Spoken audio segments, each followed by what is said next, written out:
John, this is a little different than we typically spend the holidays. Yeah, what did you say?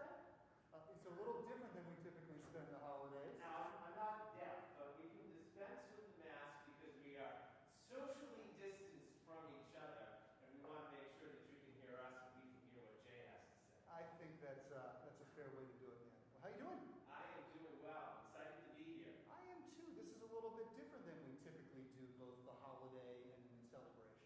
Yeah, for those of you who've been with us at O'Connor and Highland in years past, we've always had really big Christmas parties. I think the last big one we had was at the Algonquin Club, and we had 150 people there. 150 people. Those days feel like they're far behind us. I know. We had 5 babysitters there with kids running around everywhere.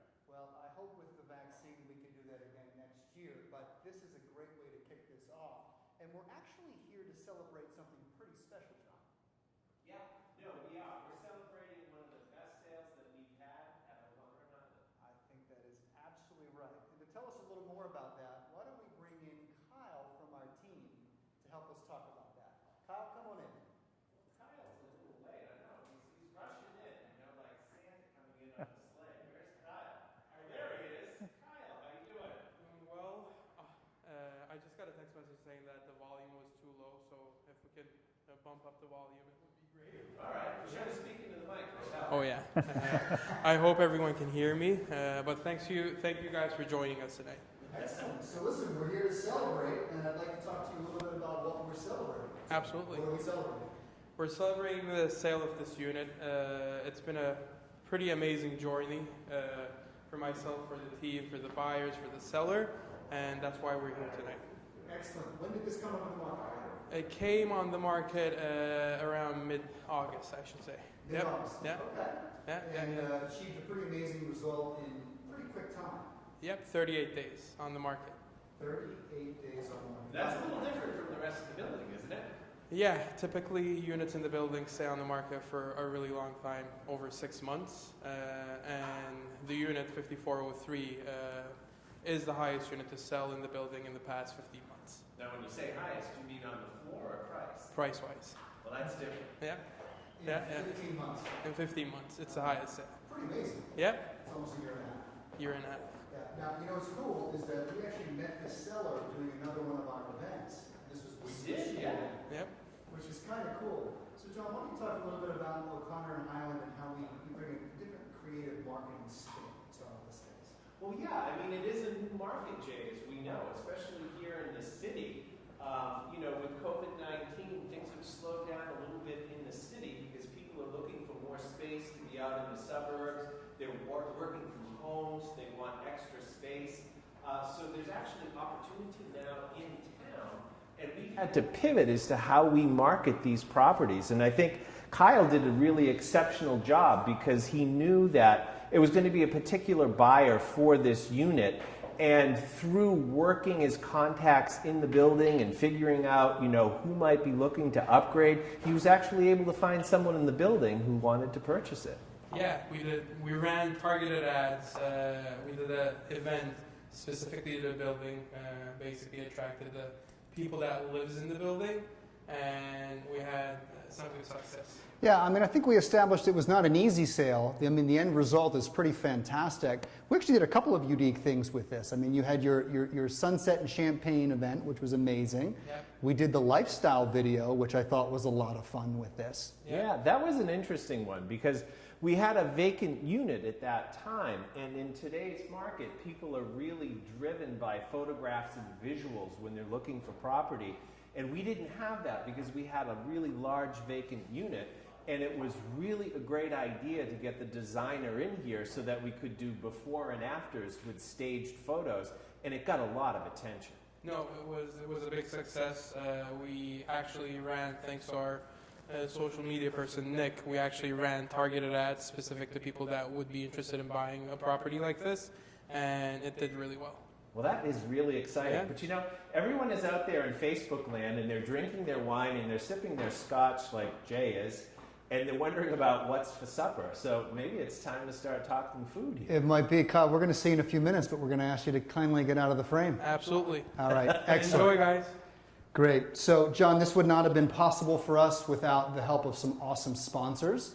So before we kick this thing off and introduce Chef David, we'd love to just give a quick nod to our sponsors who help make this possible. Absolutely. Bring them on in. So Pat Dwyer, come on out. Guys? Hey, Pat. Pat, how you doing? Your D-mask here. You can D-mask and get your microphone. Fantastic. Yeah. All right. Well, thanks for joining us with this. We've had a Absolutely. great partnership for many years. And just want you to introduce yourself and your firm. Sure, Pat Dwyer, Dwyer, Spino, and Goncalves, small boutique firm.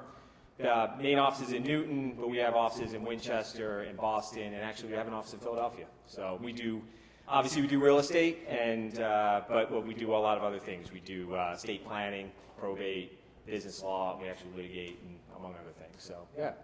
Full service firm. Full service firm. Yeah, we try to. And if we don't, we try to help you find some, good trusted partner to take care of the practice area. And if your we don't. team, we were just talking to Kyle about why we're here. It's a celebration of Yeah. the sale of this unit, and your team got to participate in that. Yes, I wish I could take full credit for it, but my associate Jeff did a lot of the heavy lifting.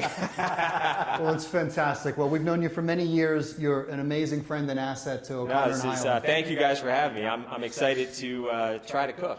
Yeah, well, I'm glad Yeah. you're here to assist. Well, assist might be a strong word. How about participate? How Well, about that? as long as you don't drop or break anything, you'll be all right. All right, now you're putting the pressure on me. Yeah, now you're well, putting the you know. pressure on me. So Excellent. Great, Well, listen, we're going to see you in a few minutes, Absolutely. Pat. Thanks very much. All right. All right, John, we've got one more sponsor I'd like to thank, and that is Pat Collins with Guaranteed Rate. Pat Collins, come on out. Hello. How are you doing? I'm It's good. like How right about on cue. yourself? This is amazing. It's like you were waiting out there for some Pat reason. after Pat after Pat. This is easy. You don't need this because you're mic'd up.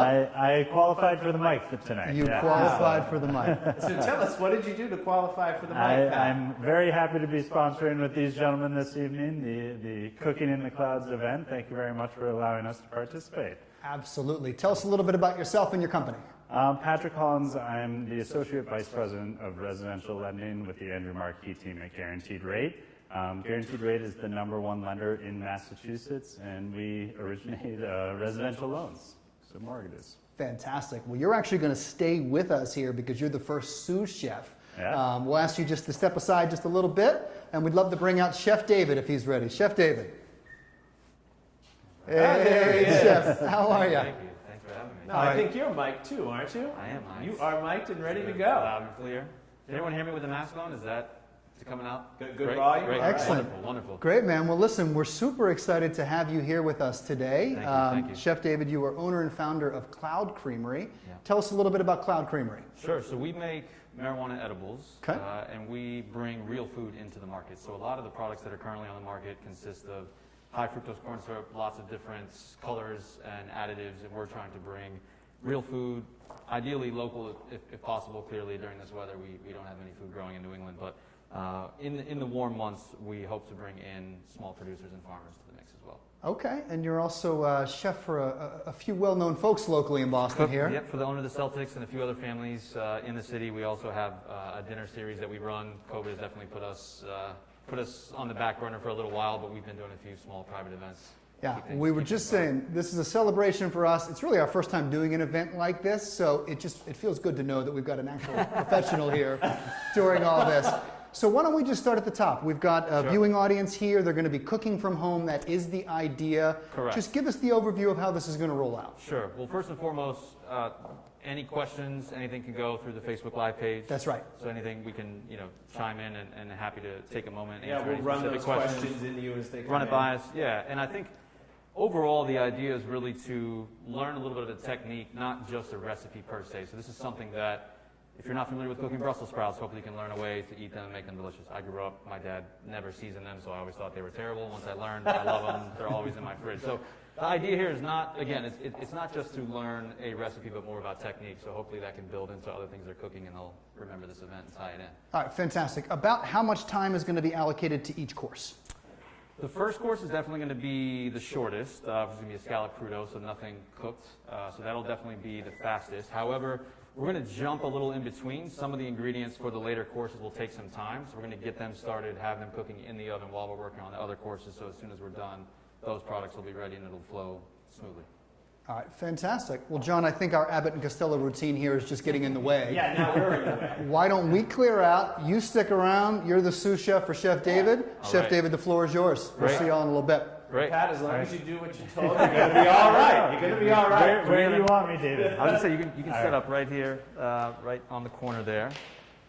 Do we have an apron for Pat? I Can you leave that? do, actually. Jason, do you want to grab me an apron? Grab an apron for him. Oh, that apron right over there. It's getting serious. There you go, Pat. Thank So you. let's see. I'm gonna get spaghetti squash. What we'll do is we'll get you set up here. I'm gonna get you on a few Brussels sprouts. I'll walk you through those in just a minute. So what everyone needs to do is set your oven to 350 degrees, and that'll warm up as we get started. All right, you have a Brussels sprouts? Yes. Sure. People are having difficulty joining. No worries. So let me Okay. send the link to them. Sure. Bring a few guys with me.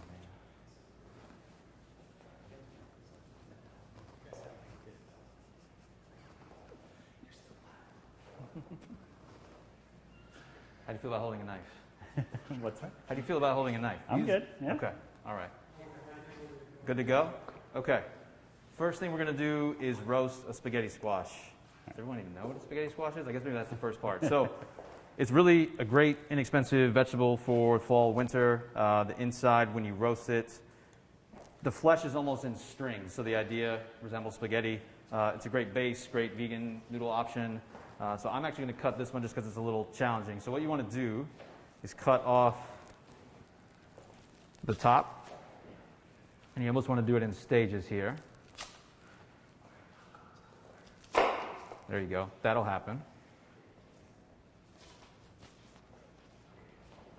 Flesh is very tough, but once you get something in, that's what you want. You want to be able to create flat surfaces so that as you're using your knife, there's no chance of it buckling on you, hitting your fingers.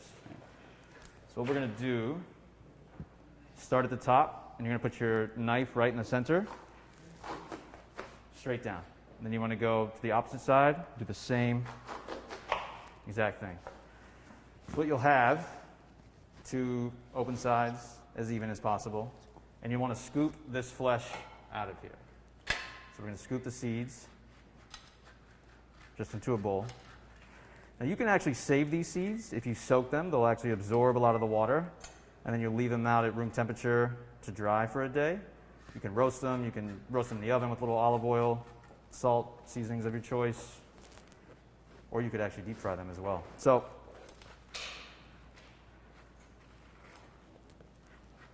let me get all this stuff out of here. There we go. And the idea with the squash is to roast it flesh side down. And what's going to happen is the heat from the oven, so cooking in an oven versus cooking on a stovetop, the heat's only from the bottom, and the oven is coming from all angles. So knowing that there's a cavity here, what's going to happen is there's so much moisture in the squash, steam's going to build, and it's actually going to steam the inside while roasting just a little bit of the edges. So what you want to do is get a small tray. Now, would you do it differently on the stove, or? You know, I've actually never cooked this on a stove. I bet you could do it in a pan, put a lid on it, kind of recreate the same element. I think danger might be caramelizing the flesh underneath. So there is a decent amount of sugar in this, so the bottom will caramelize a touch. So we'll put just a little bit of canola oil on a pan. No salt, no pepper. We're going to put this flesh side down straight into the oven. Now, about how long is that going to cook for? These are a little big. I'm going to say this is probably going to take about 40 minutes, maybe 30 minutes. So the idea is that while we get some of the other elements ready, this going while we're exactly, doing get the that other going, and when it comes out of the oven, it's going to need to sit for a few minutes because basically all that steam, we need to turn them over, let it leave so that it's cool enough to be able to work with. So, Brussels sprouts. All right. So these guys, literal just mini cabbages. Some of these outer darker leaves you can kind of get rid of. So I'll show one, and then I'll let you kind of take over there. So kind of want to get rid of some of the outer leaves. This one's actually not too bad. But if you see any discoloring, any kind of irregularities, you can cut them off. So what you want to do is take the very bottom and cut this off. So you're getting rid of the stem, but there's still enough core in there that nothing is falling apart. It's still one piece. It's not gonna break apart on you. These are actually pretty big Brussels sprouts, so what we're gonna do is cut straight through it, lay the flesh side down, straight through it in half again. Quarter it. Quarter it, exactly. And you can throw them. Throw enough just to kind of fill this bowl. So I'm going to actually pass my knife. I'm going to set it on your board for you so you don't have to touch it. And I'll let you start hammering through some of those guys. And I'm going to bring you this one so you can finish it up. How are we so far? Volume good? Any questions? Anything yet? I don't want to move too fast for everybody, so I'm going to give a little breaks in between just to make sure oven's hot enough, squash is going, etc.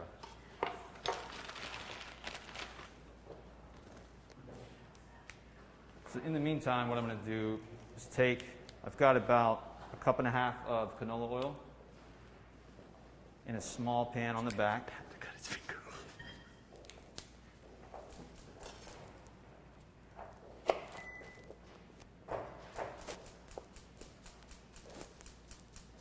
Berna doesn't like me very much. There we go.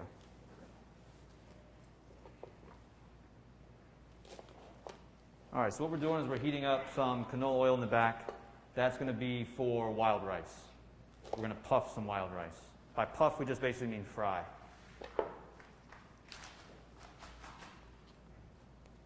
How's it coming?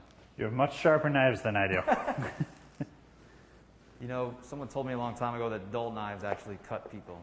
So people can't cut through something and then they give a little more pressure than they should. It gets them off balance and it'll nick them. Hopefully we don't have that stuff in the store tonight. I was going to say, do we have a first aid kit on hand, guys? Just kidding, I'm probably jinxing us.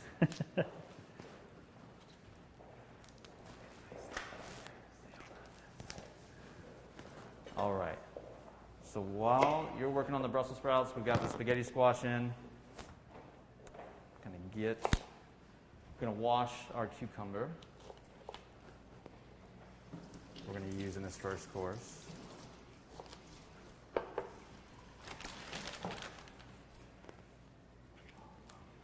guy here. Perfect. Yeah, and that whole bag will be perfect amount. Then we got some hungry faces around here, so I'm gonna make sure we get enough ready for everybody. We probably have more mouths to feed than the people at home. Well, we got a fridge full, which is great. So, just to make sure everybody's clear, we're going to do 3 courses. Dessert will definitely be last. Again, some of the steps we're taking right now for the middle course, not just for the first course. We want to kind of time everything so there's not a lot of gaps in between. So we've got some canola oil heating up on the back. I'm also going to start... Fellows, we got a couple of questions here, just Sure. jumping on in. So what temperature should the oven be set at? 350. The oven should be set at 350, and you've got the squash in the oven? Correct. Fantastic. All right, those are my questions for now. I'm going to wander on back out of here. And depending on the size of the squash, it Watch your might be 30 minutes, it might be 40 minutes. It's not a big deal if it goes slightly over. As long as it's not massively over, it should be fine. But there's enough moisture, there's enough strength to it that it'll hold up. So again, in the back, we've got canola oil heating up. We'll come to the rice in a second. I'm also going to get a saute pan. Now, it can be 10-inch, it could be 7-inch, doesn't have to be massive. We're gonna do 4 pieces here for everyone, so got a little bit larger pan. We're gonna heat that up, and that's gonna be for our chicken. So we've got that on medium heat, sitting, waiting. The idea is we're gonna put chicken thighs with skin on in the pan, and we wanna crisp that fat. If we start it too cold, the fat's gonna stick. If we start it too hot, the fat on the outside is gonna burn before we actually render any of the fat out. So we're going to let this go for a second.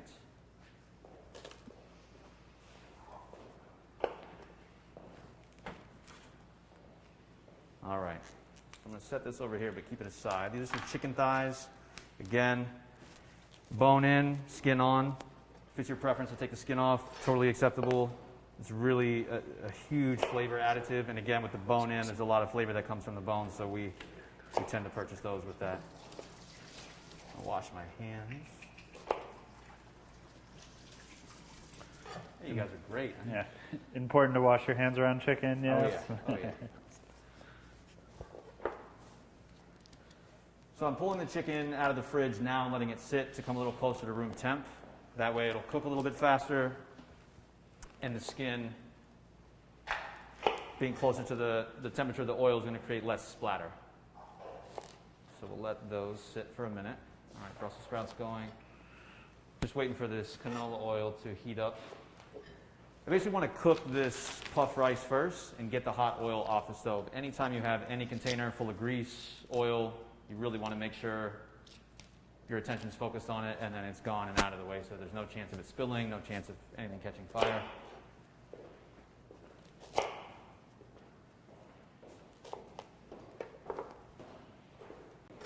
Got a grapefruit, cucumber. So quiet. I'm surprised you don't have any questions for me. It's all right though. All right, so here's what I'm going to do in the meantime then. I'm going to take some rosemary. You can take a full sprig. You can pretty much just run your finger straight down it, and it'll all come off. This is going to be a marinade for the chicken. And what I like to do is try to line the little sprigs up as much as you can. So if you can, I can get this out of your way. If you want to come in here. As soon as you're done with that knife, I'll give some chopping to this. But basically what we want to do is line it up as close as you can so that you're making as few cuts as possible. If you end up chopping it all over, that's totally acceptable too. What's that beeping? Oh, here we go. Chef, I'm back. All right. Talk to me. Yeah, so maybe just a couple of seconds for folks to catch up, Totally. which will be all right there. How did you come up with tonight's menu? Tonight's menu. Well, Kyle and I were talking for quite some time, trying to think of something that was going to be seasonally appropriate, something that you could go out right now to your grocery store, find the ingredients, the Brussels sprouts, the spaghetti squash, but also something that felt warm and homey. Didn't realize it was going to be a blizzard this morning, so it actually worked out pretty We were well. freaking out yesterday, let me tell you. Yeah, I definitely want the chicken to ring Thanksgiving, holiday, Christmas vibe. Rosemary is always something that I'm cooking with at this time of year, so I think that smell in the house permeates.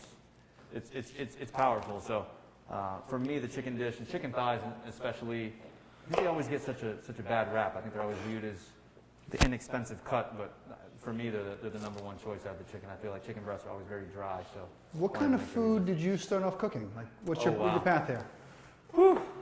So I grew up watching the Traveling Chefs of Europe on PBS. So I was the weird kid who was, VHS recording these European chefs. Thank you.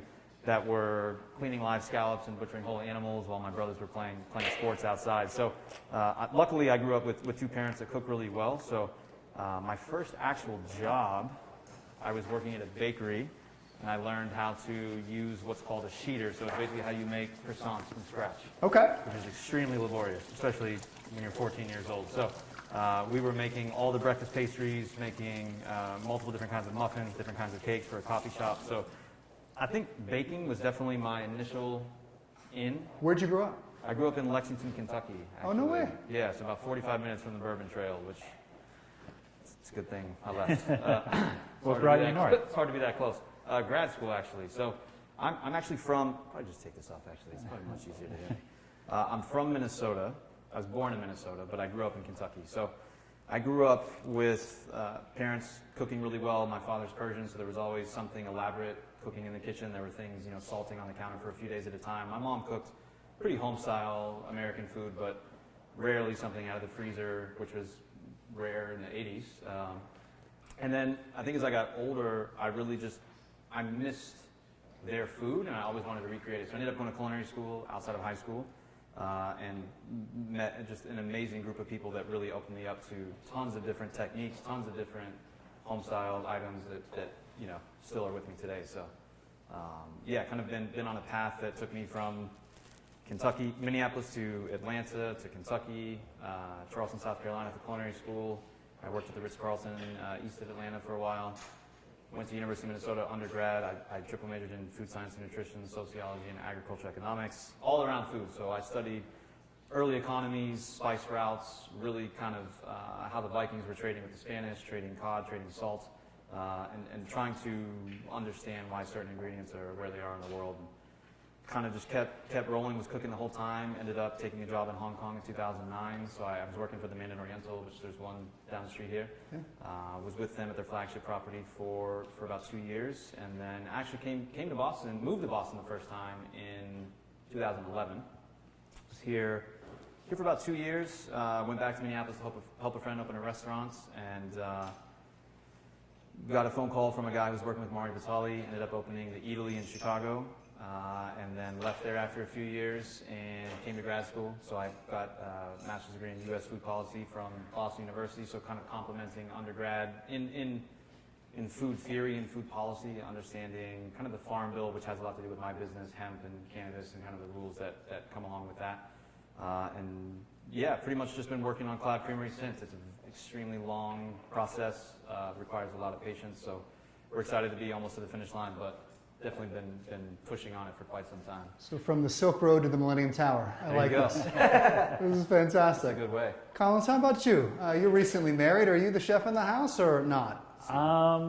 That's a good question. We split the duties pretty often. She probably cooks more throughout the week, and then on the weekend I generally take over. Okay. And Yeah. what's your favorite style of cooking?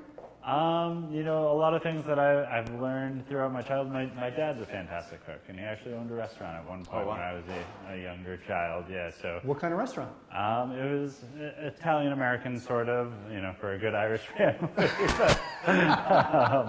But yeah, so chicken marsala. We cook a lot in the house, and then just anything. I'm pretty good at picking out recipes and being able to execute fairly decently. I don't ever anticipate you being on death row, but if you were, the last meal is going to be what? Ooh. That's a good question.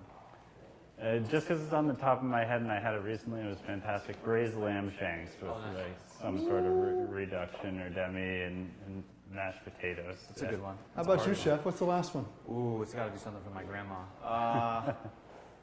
As I mentioned earlier, my father's Persian, so I grew up eating just these really wonderful stews, things that cook for a really long time, so there's a lot of anticipation that builds for it.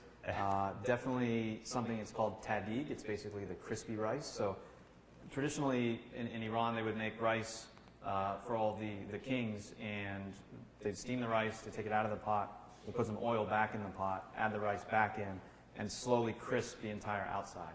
So back in the early days, they would put gold flakes in it, so when they turned it over, it would actually resemble a mosque, or the top of a mosque. So I grew up with my dad actually putting potatoes on the bottom of it, and my brothers and I would fight to get those pieces. So that's definitely, it's definitely got to be nostalgic, but also delicious.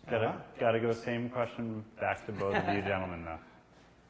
Well, before we do that, we've had a few people who've joined in, and they've asked us to do a little recap of Sure. where we are, because Got they're it. trying to catch up. And we had a few questions on garlic, too, so if you could just recap that. Sure. So we've got spaghetti squash that was cut in half. So you basically take, actually I can show you on another one. So spaghetti squash, you'll basically cut off the top, cut off the bottom, and then cut it vertically. Scoop out the seeds, and you want to put the flesh side down on a sheet tray. So that's in a 350-degree oven, roughly 30 minutes. It might be 25, it might be 35, really depends on how big of a squash you have. Since that, we've cleaned some Brussels sprouts where we just took the bottom off and then quartered those. I think that's pretty much it. We have chicken thighs out, no longer in the fridge, so they're room temperature intentionally. And I have a little bit of canola oil, by a little bit, cup and a half on the back on low to medium heat, and that's where we're going to puff the wild rice. Okay. So hopefully that catches everybody up. Maybe we can give them a minute to kind of.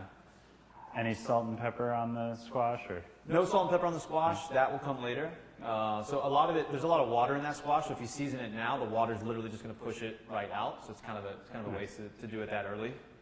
I mean, you always want to season in stages, especially with proteins that are going to absorb it. But for these, anything, zucchini, really any kind of squash, you rarely season ahead of Here's a question for you. I Sure. started microwaving the squash for like 4 or 5 minutes just to kind of loosen it up a little bit. You can definitely do that. Worth doing? Totally worth doing. Okay. It really, I mean, again, See, I definitely would have seasoned first. yeah. I mean, you won't lose all of it, Yeah. but it's certainly not. You're gonna have to season it again. So Fair. Skip a step. We're here to Save learn, yourself yeah. a step. Yeah. A lot of these, I mean, when they're perfectly, it's like anything else. When they're perfectly ripe, you probably shouldn't have to put it in the microwave early in the season, and depending how hot the season is, they'll change. But definitely towards the end, they should be soft enough. Here's a question for you. Sure. Salt. I feel like every cooking show ever, contestants get booted because they don't use enough salt. Yeah. And yet, we always hear that when you go to a restaurant, I mean, the food tastes delicious, but like, you know, the sodium content's really high. Sodium's high. Yeah, I mean, you know, in every restaurant I've ever worked in, it's always more salt, more acid. It's just you just get used to learning that. I mean, I think having fresh citrus on your station, you know, in a restaurant, and having multiple kinds of salt, because kosher salt, for example, something you season early versus a flake sea salt, a natural sea salt, which has larger crystals. Actually, there might even be here. There's almost a complete crystal right there. Is also for texture. Yeah. So it's something like this. This salt you would put on a steak prior to cooking it. This you put on before you serve it. So I would slice it. For example, if you were a guest in a restaurant, we were cooking a ribeye, I would finish with this, finishing salt. It's actually one of the products we're going to be releasing with Cloud Creamery. We do ice creams and sorbets as like a flagship product, but we also want to do some savory items. So we've been working on a taco seasoning for a long time. The reality is, you might eat your steak well done, you might eat yours medium rare. So burning THC and other cannabinoids, it's really challenging as a business owner to tell people what kind of dose they would get. So we decided to go with finishing salts that would be at the end of the meal, no cooking in that process. There'll be lots of other flavorings in there, different, you know, citrus zest and things, so it won't be straight salt, but something you can finish. So the finishing salts are easier to measure the dose? Finishing salts are easy to measure the dose, and also I think it allows everything to speak the way it was designed. Again, we're not leaving it up to the consumer to manipulate it or modify it. So how did you start this? This is interesting. I mean, obviously, it's Yes. you hear a lot about it, but Yes. it's like Cloud Creamery. Where does it source? So for me, food has always been a part of healing. Food has always been a part of comfort, whether it's chicken noodle soup when you're sick as a kid, whether it's, you know, as I mentioned, eating something from my grandmother just brings a level of comfort and nostalgia to it. This is born out of my personal health. This is born out of, I was diagnosed with Crohn's disease in 2011. Going through medications, trying to manage my stress, manage my sleep, manage my rest in general, as a chef just wasn't possible. It's just, you can't take off every Friday and Saturday night. You have to be at a restaurant 70, 80 hours a week, especially if you're in charge. So I was blowing through medications, not keeping as tight of a journal on my food, understanding what might have triggered, you know, response or inflammation. Eventually, I ended up on a drug where the side effects were just not what I wanted. The whole scenario was not what I was into as a 33-year-old. So decided to really look into cannabis. Had some family members that were pushing hard for it, and started looking at dispensaries that were in Massachusetts. Didn't find any edibles on the market that really drew me in. There was no food experience in a lot of the food that was there. So honestly, just acknowledge that it was right place at the right time to put my background skill set into something that also, you know, personally affects me, and put products out there for people like us. So the goal is really to get a plant-based pain management option into hospitals and facilities so people can not just have opioids or nothing as a choice. Yeah. That's the goal. And our business also brings other nutrients, and we make it delicious. So I hear the passion, though. I hear the passion. Hopefully it'll help. I mean, you know, culturally it's still got a long way to go, but there's a lot of people that can really benefit from it without, you know, really any side effects. So, yeah. Now let me ask you this: would you open up a restaurant again? You know, I've had this conversation 3 times this week, so which is funny because I didn't have it for a long time. Opening a restaurant takes a very specific group of people. I don't know if it's intended as a compliment. I don't know if it's actually truly a compliment, but it really takes people that believe in something they know they can't do alone. They know they have to have team support. It's just, when you see some of the restaurants, I've been very lucky and able to eat in some wonderful restaurants around the world, and just when you experience that, it's truly a scenario where you sit down and someone else is in control.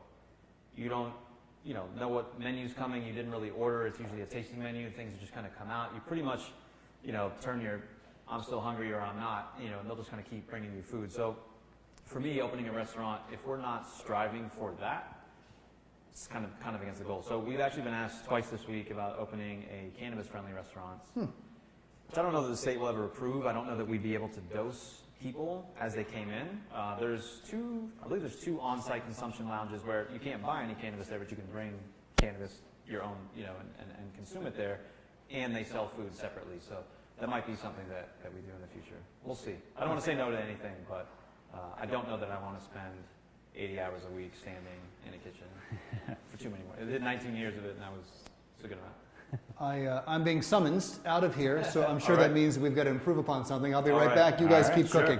Great. All right. So what we're actually gonna ask if you can get in closer.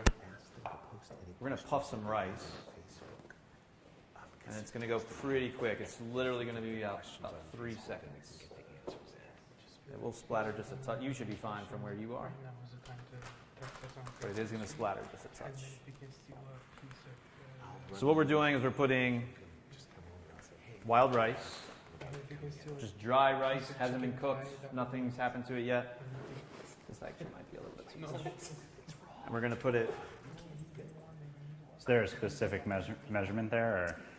It's really, this pot is only full, it's only about, not even probably a quarter way worth of oil. When you put this in and it fries, it's going to bubble up. So the idea is just to keep it, as far as the amount, it's more of a ratio than an actual cooking amount. But To more the just to size of keep the it pot. up. Exactly. So we're going to put, I tested a few pieces to make sure that they were going to puff. But they're basically going to puff right away. So before you drop this in, you're going to want to have either some kind of slotted device, could be a spoon, could be a ladle. Basically, as soon as we drop this in, it's going to start puffing to the top. And you see that oil? It's already, it came close there. It almost came all the way up. So when the oil is done, you're done. When the oil goes back down, it's finished. And you can cut the heat off as well.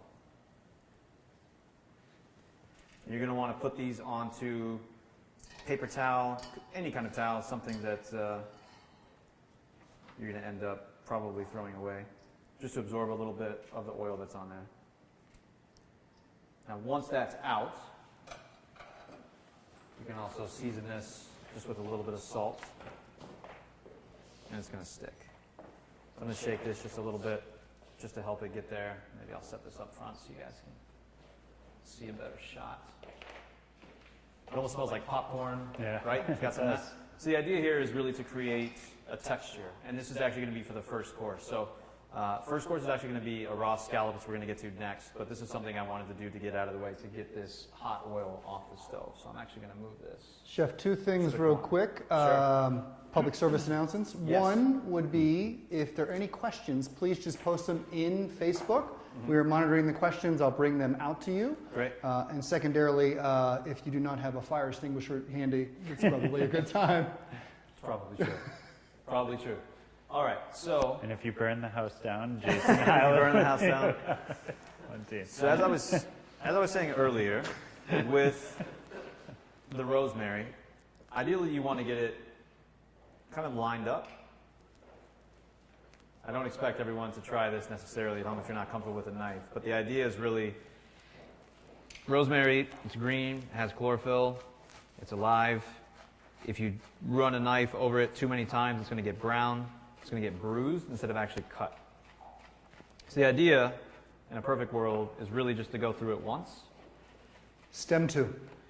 A little bit of the stem. You can get these top parts of the stem where it's still soft, but the rest of it is gone.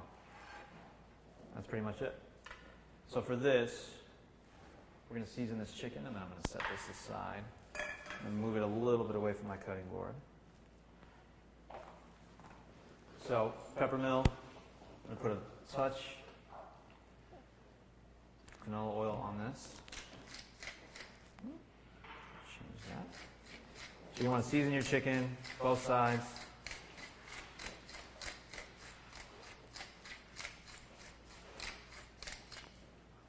Salt and pepper. Pat, is your old man watching? I don't know if he's on tonight. I mean, this is... Come on. The missus is on. MK is here watching. How many people do we have on, actually? Hey, MK. With us? We have had- a lot? Awesome. Yeah, I think we were over 50 last time I checked. Oh, perfect.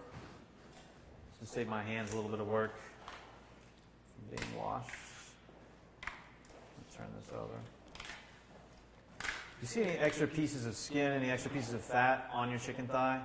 Don't worry about it. It's actually, frankly, probably better because the idea with chicken thighs with skin on is you don't want to add a lot of fat to the pan. You want the chicken skin itself to kind of create that barrier for you. So what I'm going to do, put these on the end, do the same thing.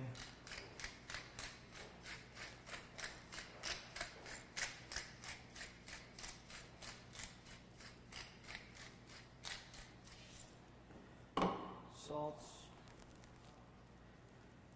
The idea with salt, the higher you go, the more it's going to cover. I usually just try to put it high and kind of move my fingers back and forth instead of actually dropping it. I'll just kind of help it all evenly distribute.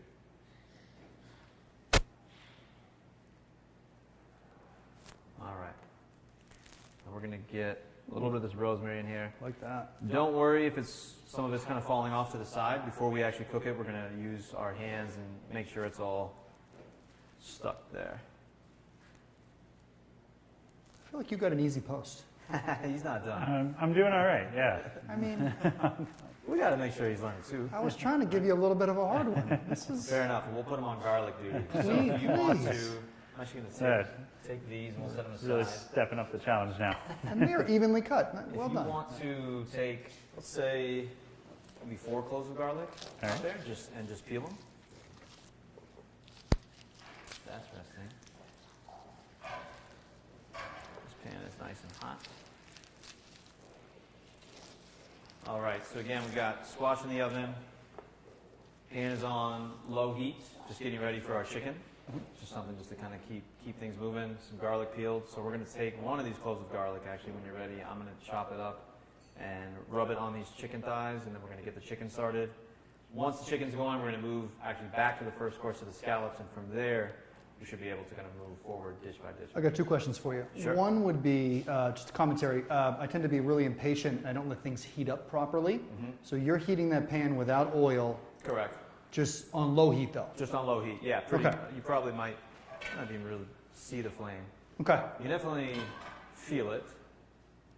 Yeah. I mean, the idea is, these are pieces of metal that take time to heat up. If you turn it on right away, it's not going to be evenly heated. So at this point, for example, if we were going to sear fish, chicken thighs with skin on is not as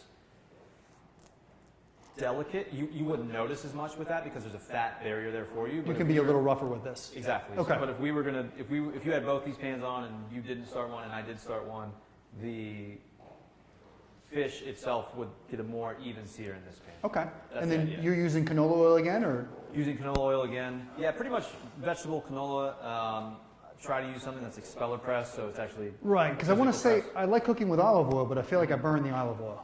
Olive oil's smoke point is much lower than canola or vegetables. So olive oil in general, I wouldn't say you shouldn't cook with it because it does add flavor, but I wouldn't necessarily sear with it. I would say if you, for example, when we saute the Brussels sprouts, I'll start them in canola oil. We could finish them with a little bit of olive oil, but olive oil's such a delicate flavor that once it hits a certain point, it's gone, and then So- it's just bitter. Okay. Yeah. So mostly, vinaigrettes, could be in marinades, could be in things that are actually going to absorb into it, but for the most part, cooking with canola. Nice. You keep doing excellent work. I'm going to go see if there's any questions. I'll be right I'm back. trying over here. You're a wizard. It's doing great. So we are going to just kind of rough chop some of this garlic. Doesn't have to be anything too fancy. You really just want to get it small. I usually slice mine and going to go back through it a couple times. Now, are there any techniques that you have that make it easier to peel garlic? Yes, actually, you'd probably be a lot faster with this knife in your hand because Yeah. smashing it is usually the best way. Tell you what, I'm actually done here, so I'll pass this along to you. Yeah, typically what I would say is you could actually take this little piece towards the back of your knife, just give it a little pop, and you should see some kind of break that's going to help you.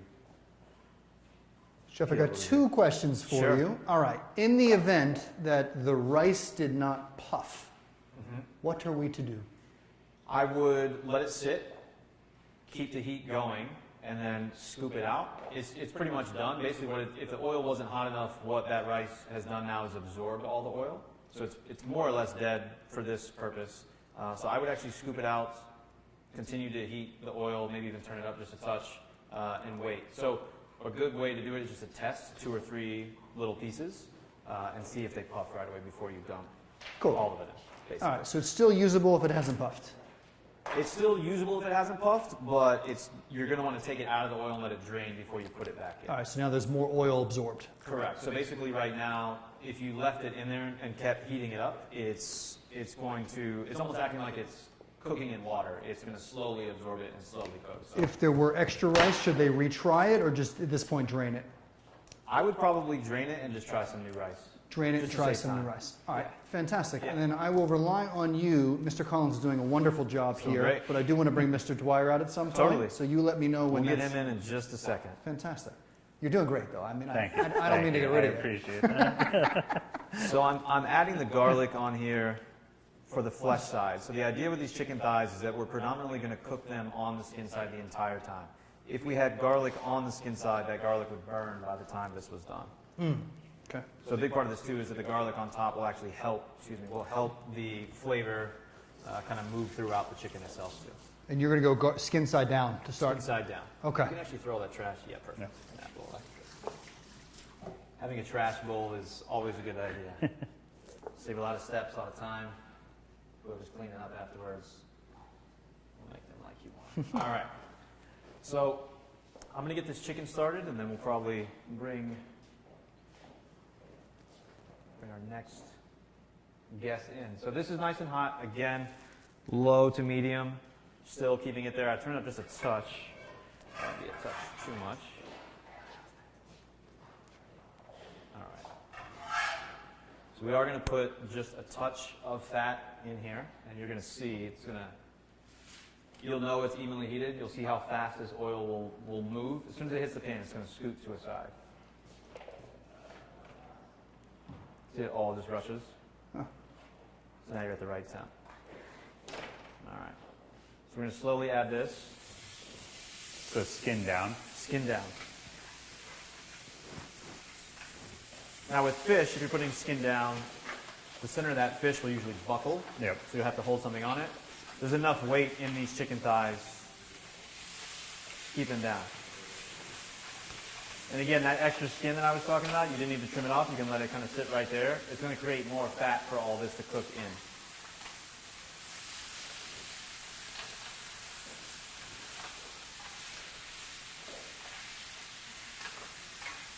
All right, we're going to get rid of this. Not use that again. I am going to keep this, pardon me. So we're just going to slowly kind of render the fat out of this. So you'll start to notice more fat will come into the pan. If for That's some reason, pretty high heat there, right? this is actually on, it's less than medium. All right. Yeah, it's actually right under medium. But the thing is, we heat it up for so long over time, the whole entire pan sides and all have enough heat continuing that. Stainless steel? Stainless steel. Okay. I've had these pans since July of 2002, and they have cooked quite a few meals. These all-clad stainless steel pans, I mean, you can tell they've taken a little bit of a beating. You could run your car over this thing. They're amazing. And specifically for eating evenly, they have lines that even have, rings of copper underneath, because copper is the fastest, highest metal conductor of heat. So we're going to let this sit for a minute. It's going to basically render out the fat. So what we're going to do, render the fat there, eventually put them in the oven. They'll continue cooking in there. So I'm going to check on these spaghetti squash. Excuse me. And by check, what you can do to check is tap the top. If it's not soft at all, not done. So we'll let that continue. All right. Do we have someone else come in, or We've got Kyle up next. We got Kyle up next. All right. We can bring Kyle in. I feel like we didn't get to do too. I feel bad. He's going to get his mic on, Yeah, but while we got okay. him for a couple of minutes, let me just ask you a quick question, Pat. Yeah. So the big question is the rates right now, interest rates. Yeah. That is your specialty. I feel like rates are at historic lows all the time. Yeah. Are they going to continue there? Do you anticipate rates going up? Like, what are we looking at? No, all predictions are pointing out they're going to be in a similar rate environment for the next almost 2 years now at this point. So, Okay. you know, surrounding the pandemic, money chased into the bond market, the Fed's purchasing mortgage-backed securities, it drove rates down because they want to keep, you know, borrowing rates at a low time, costs to continue, you know, just energizing the economy and keeping that activity going. And with where everything is in the economy right now, they want to keep it, you know, they haven't fully recovered. You know, our unemployment is still, you know, it's coming back, but it's still below where it was, and it's predicted that it's about 48 months away from, you know, getting back to fully where we were. So how we're going to do that is continue purchasing mortgage-backed securities, Sure. keeping the bond market sharp, thus interest rates in the residential world. How do you feel going into next year? You excited? Super excited. I think this is going to be the best purchase market that we've seen, you know, in quite some time, in my career at least. You know, we have borrowers who are sitting on very short inventory right now. If you look around at any of the homes surrounding, or any of the towns surrounding us, you know, Melrose, I think, has like eight homes on the market. Winchester, you know, maybe 15. It's all similar type situations. So people who are trying to capitalize on those low rates are just sitting on such a short inventory, and they're very pent up, and there's plenty of buyers for every home that's on the market. So it's driving prices up. It's driving a lot of activity. You know, if you're in a position where you can sell, obviously that then begs the next question of where are you going to go. But if you have the ability to sell, right now is a great time to sell. I love it. So we've learned you're good at cutting Brussels sprouts, you're mediocre at cutting at garlic, and you've got the lowest rates in town. Yeah, so that's all right. once I got some tricks from the chef, I was all right. Well, you will definitely get to enjoy some of the feast that you've created here. We'll see you down the line. All right, I'm going to jump See you up. later, man. Kyle, get in here. All right. I'm going to clean up Kyle's board just a touch. You Come can. on in. Get Come some on butt in. over there. Do you have an apron for Kyle? Or is he, We do. Kyle, we've got an apron for you. Does smell good. These chicken thighs starting to get a little crispy. All right, there's an apron for you, Kyle. All right. Kyle, you suit it up and we'll get you on some things. So, Smells amazing, Chef. we're going to turn this down again, just kind of keep it slow and low. If we're timing this at home, how long are we going one side here? I would say, well, you're gonna actually go this side pretty much the whole way. I'd say you probably want about 5 minutes, 4 to 5 minutes on the stovetop. The rest of it's going to be in the oven. So we're basically going to take this pan as it is straight to the oven. So you don't have to transfer it. That pan's going into the oven. Exactly. Got so it, it'll okay. continue to cook the bottom at a different rate. Yeah, it's actually almost ready to go. So I'm going to just might slightly move these spots around to make sure. I'm going to check on questions. I'll be right back, All gentlemen. right. Just scoot that to the side. Oh yeah. Looks pretty amazing. Oh yeah. All right. So we're going to take the chicken. We've had about 5 minutes on the skin side. Should have a little bit of color. Should be like light golden brown. Come on. I'm going to go straight to that oven. All there. right. I'll trade these spots in 1 second. So David, we did have a question that came in on Facebook about the chicken when you had it on the stove, about whether it should be skin side down, should you flip it? If Skin you could side just- down. I Yeah? would say don't flip it. The idea is you're going to want to cook it skin side down the entire time. The idea is really, for me, the chicken thighs, the skin is going to be the best part. It's going to give you texture. It's going to give you a different layer of fat. It's just a different mouthfeel with dark meat altogether. And that's, a good amount of the seasoning on there. So when you're eating the chicken thigh, it's almost two pieces. You're almost getting like a crispy little treat, plus the flesh that's on the inside. So you're just going to leave that skin side down the whole time. So in an ideal world, cook it stainless steel, something that's oven safe. Yep. Preferably not a nonstick, especially with all that fat. You really shouldn't need a nonstick for any of the chicken. Yeah, and it'll take another 10, 12 minutes in here. So basically, right around the same time that squash is done, we'll take the chicken out and we want to let it rest. So any protein you're ever cooking, including fish, you want to let it rest after it comes out of a heat source, off the grill, out of the oven. The idea is that the inside, all the juices are moving so fast, they're so loose, if you slice it, they're all going to run out. Right. So when you let it rest, they all go back to their muscle, go all back to their pockets, to the protein, and add moisture for the later steps. So you think by 10, 15 minutes for resting? For chicken, it could be, for a steak, I'd say it's usually 3 to 5 minutes. Steak is usually not too long. Chicken could be more like 5, 7, 8. Yeah. And again, something with skin on will also keep that moisture in. Right. So chicken thighs are pretty indestructible in theory.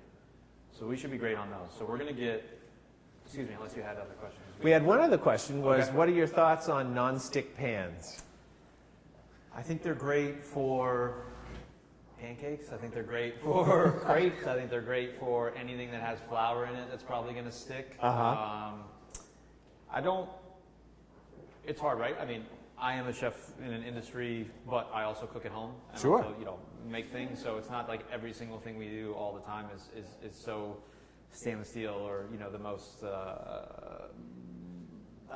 chef-driven equipment. Not really sure how to categorize that. But non-stick in general for me is eggs, it's breakfast. It's usually not something, I think if you're not interested in adding texture to your food, I could go down a wormhole here with, I think, like cooking in America, a lot of the food that we cook comes from cookbooks from certain chefs, and the rest of it is pretty much what you learned from your parents. Sure. Just kind of did by habit. So by no means do you need expensive equipment to make great food. By no means do you need to be a chef. Do you need to any of those things? You can make great food out of non-stick, but it's somewhat keeping a ceiling on you for your cooking abilities. I don't think people can truly learn unless you have to modify temperature, fat, process to grow. But Figure out the chemistry doesn't behind mean it. everyone wants to or needs to. So. Yeah.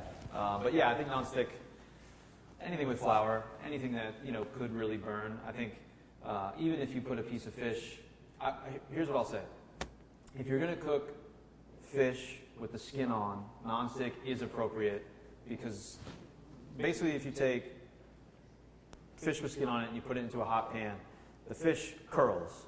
So this whole intersection is steaming while these two pieces are just actually burning. If you actually start it in a non-stick, it'll slowly crisp together. So we've done that with certain fish, especially sea bass, where we used to do a dish where we had took a lot of different nuts, hazelnuts, and we toasted them and then ground them. Yep. We brushed the skin with a little bit of heavy cream, and then we stuck the fish in the dried nuts, and we actually cooked it slowly like that so the nuts wouldn't burn. There are definitely circumstances for it, but for the most part, I think there's maybe one non-stick pan in my house. I think I inherited it from an old. Well, those were our questions. I didn't want to divert you from where you were, so carry on. Not at all. All right. So Kyle, I'm actually going to have you set up over there. And I want to be out of your way. You're fine. I'm just going to grab a couple of these things. So we're going to start on the scallops. So I'm going to get Kyle started on actually cleaning them. Okay. How do we clean them? So we have some baby scallops. So there's a couple things you want to look for.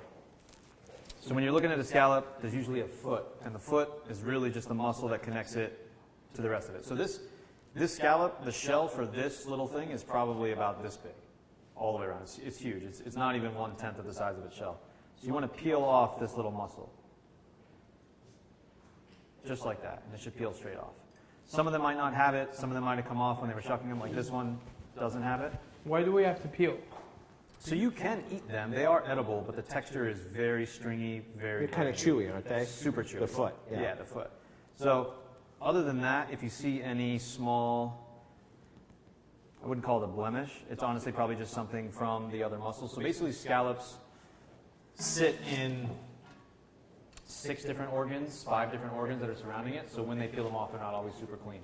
I would not rinse them. I would more just rinse your hands just to keep the flavor on them. Got But it. if you want to go through one by one, and you can actually Let me the wash clean my ones can hands go in really there. You can quickly. wash your hands and go for that.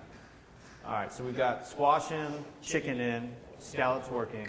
Now the rest of the dish for the scallops, puff rice, cucumber, grapefruit, and some creme fraiche. So we're going to cut the cucumber.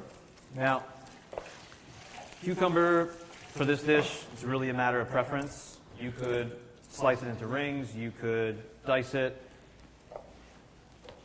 We are going to, what do we want to do? We're going to dice it. So basically what I'm doing is I'm quartering this, cut the cucumber in half,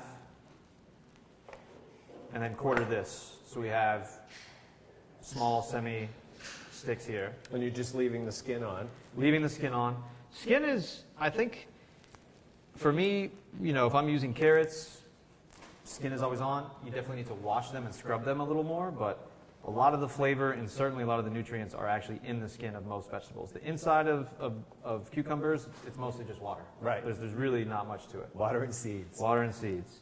So you can clean this multiple ways. What I'm doing is getting rid of the seeds just for texture. You can set it at an angle and use your knife and go down at an angle. Some people prefer that. Might not get everything you need.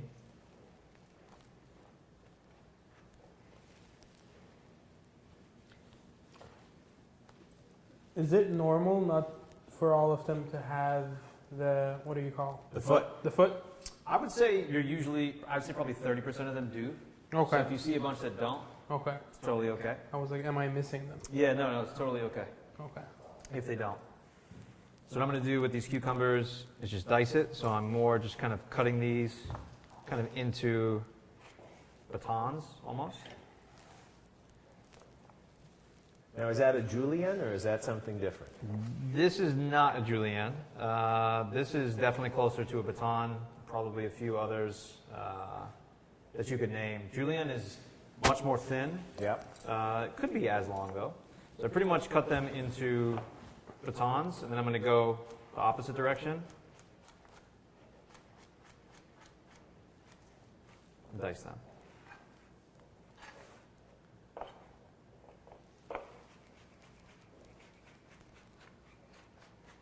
Now again, if you prefer to slice it, if you prefer to have larger chunks, you could do it on an angle. You could really cut these however you want. It's a preference. We're open. Don't judge. Don't judge me, man. Seeds you kind of want to get rid of. They're gonna mess with your texture, especially when you have something silky like a scallop. So for the scallops, we're going to take a little bit of this sea salt. It smells really good, by the way. Scallops or the chicken? The chicken. Are you getting hungry, Kyle? Yes. So scallops, a little bit of sea salt. We're going to come back to them with a little bit of grapefruit juice once we get this going. So this is almost creating, you can call it a marinade, something small and simple. Will the salt draw the water out of the scallop? It will if it sits for too long. We're actually going to get that dish. This dish is actually pretty quick, so we're going to get it almost to completion here in the next few minutes. So I'm going to get the rest of this cucumber out of here. So we've got scallops, cucumber, and now we're going to do grapefruit. Grapefruit, like any other citrus, segments in there. So what I'll do is I'll take a little bit off the bottom, just enough so you can kind of see the flesh. Same thing on the other side. And the idea with this, you just want to slowly peel it. So you want to start where your knife is kind of touching the flesh, and just slowly work your way down. So when you turn it, the start of your knife should be right at that flesh again. Same thing. Slow. Now if you see a lot coming off of this one, which I took quite a bit off, we can actually probably use these as a marinade. So if you take these two little pieces, almost treat them. There we go. So basically the salt is going to help draw a lot of that moisture out, and it's going to absorb the grapefruit juice that's in there. All at the same time. So we're going to take a little more off of this. So I think people can kind of get the idea. You want to go down. What you're really looking for, I'm actually going to steal this bowl, Kyle. Actually, I'll take this down. Is this a good spot to be? You guys see okay? Take your time, no pressure. You're going to have a knife not on the counter. So if you follow the segment line, the natural line there, make an incision, go to the next line, make another one, straight out. With small citrus, you can actually go all the way in and turn your knife. This one might not do it, and it'll usually peel naturally away. Yeah, that's not as good. There's a little seed in there. So we're just going to get a few segments. So the idea is not to have the skin of the segment in your Correct. finished dish? Correct. And that's really all we want, is just a few of them. I'm going to set this guy over here. All right. So we've got cucumber, segments, scallops. So what I'm going to do, I'm going to get this seed out of here. I'm going to take all this cucumber. I feel like I'm hypnotized. That's because you're hungry, Yeah, Kyle. I'm hungry and You're I'm getting just faint. watching. You're looking a little pale there. I know. To get him some food. I'm getting So- excited. Did you eat today? No. No. That's coffee. why. There you go. That is why. So we've got cucumber, grapefruit. We're going to put a little more salt into this. And the idea here is really just to take the segments and peel them just a little bit. You want them to be in almost bite size. And again, this juice is going to marinate the cucumbers. Mm-hmm. So it's almost like we're putting a vinaigrette on everything. You got a little bit of fat, a little bit of citrus, a little bit of salt. So I'm going to kind of stir these all together. I'm going to break some of these bigger pieces up. I just want to see if we have any questions. Sure. Do we have any questions? No, we put the steps stack off, it looks great. Okay, perfect. Yeah. Can you still recap some of the chicken was in the oven now? Chicken is in the oven now. Chicken is in the oven. In the oven. Yep. Chicken is in the oven At 350. at 350. Should be getting pretty close. What's about the total time on the chicken? I'd say they're probably 12 to 15 minutes. These All guys right. are a little big. Anything that has a bone in it, it's going to take longer to get the temperature closest, the meat closest to the bone at the right temperature. So that's kind of the whole practice here is instead of starting it on such a fast curve with high heat real quick, we're slowly building so that everything's kind of slowly cooking. It'll kind of slowly cool at the same time. So we're Yep. crisping the skin as we're hitting the meat that's closer to the bone. Yeah, Oh, looks great. So we're going to kind of pull this out. That's something Again, like the dinner. chicken's going. Alright. So this you're getting, I don't know if you can kind of see my thumb give a little imprint there. You see that? So this side's not done. That side's definitely done. That looks This good. one's close. Yeah. And the chicken's still rare. It's still going. But again, that skin is crisping. Skin side's down. Nothing's changed. That's going. So scallops. Now we've got cucumber. Now we need creme fraiche. Creme fraiche. A lot of people compare it to sour cream. It's not the same thing. It's not the same coagulant, but as it even says on here, French style. So this is Vermont creamy. This is actually really great stuff. So I'm gonna grab a spoon. Kyle, you want to grab one of those white plates behind you on the ledge? One of these? Yes. We're gonna kind of put this together. Yes. Were the scallops sliced at all? No. They have No. not been sliced. No. They So have not been sliced. these are small enough. You can slice them if you want. These are babies. They're meant to kind of be eaten in one Okay. in one Yeah. bite. If there's a preference to slice them, it's totally fine.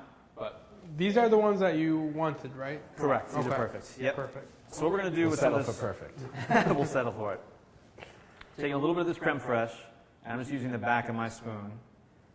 And the idea is that this is going to kind of create the base of the plate, meaning all the ingredients are going to kind of sit in this. So what I'm doing is I'm dragging the back of my spoon, and it's just giving us almost like a little valley. I'm going to season this part of it. A little salt, a little pepper. Some people don't like pepper on their scallops. Totally fine.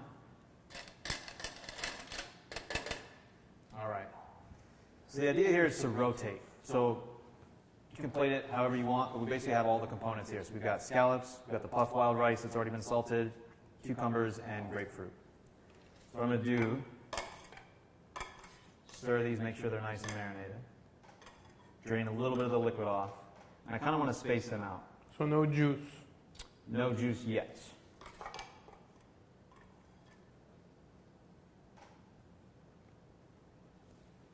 And again, you can put, if you're sharing a plate, put a few more on. That was fine there.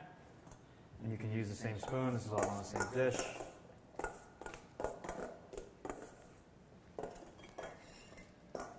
Draining a little bit of that juice. Kind of the same thing. You want to segment things out. It's almost like you're building. You're doing layers. They're not necessarily on top of one another. Could be next to each other. But the idea is that if you don't really move your plate, every bite you take, you're getting an element of each. You're getting a piece of cucumber, you're getting a piece of grapefruit, you're going to get a piece of scallop. So you kind of want to rotate it in that same fashion.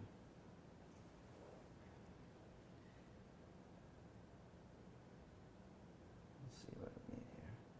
That one's covered. That one's good. Let's go a little more on the end here. All right.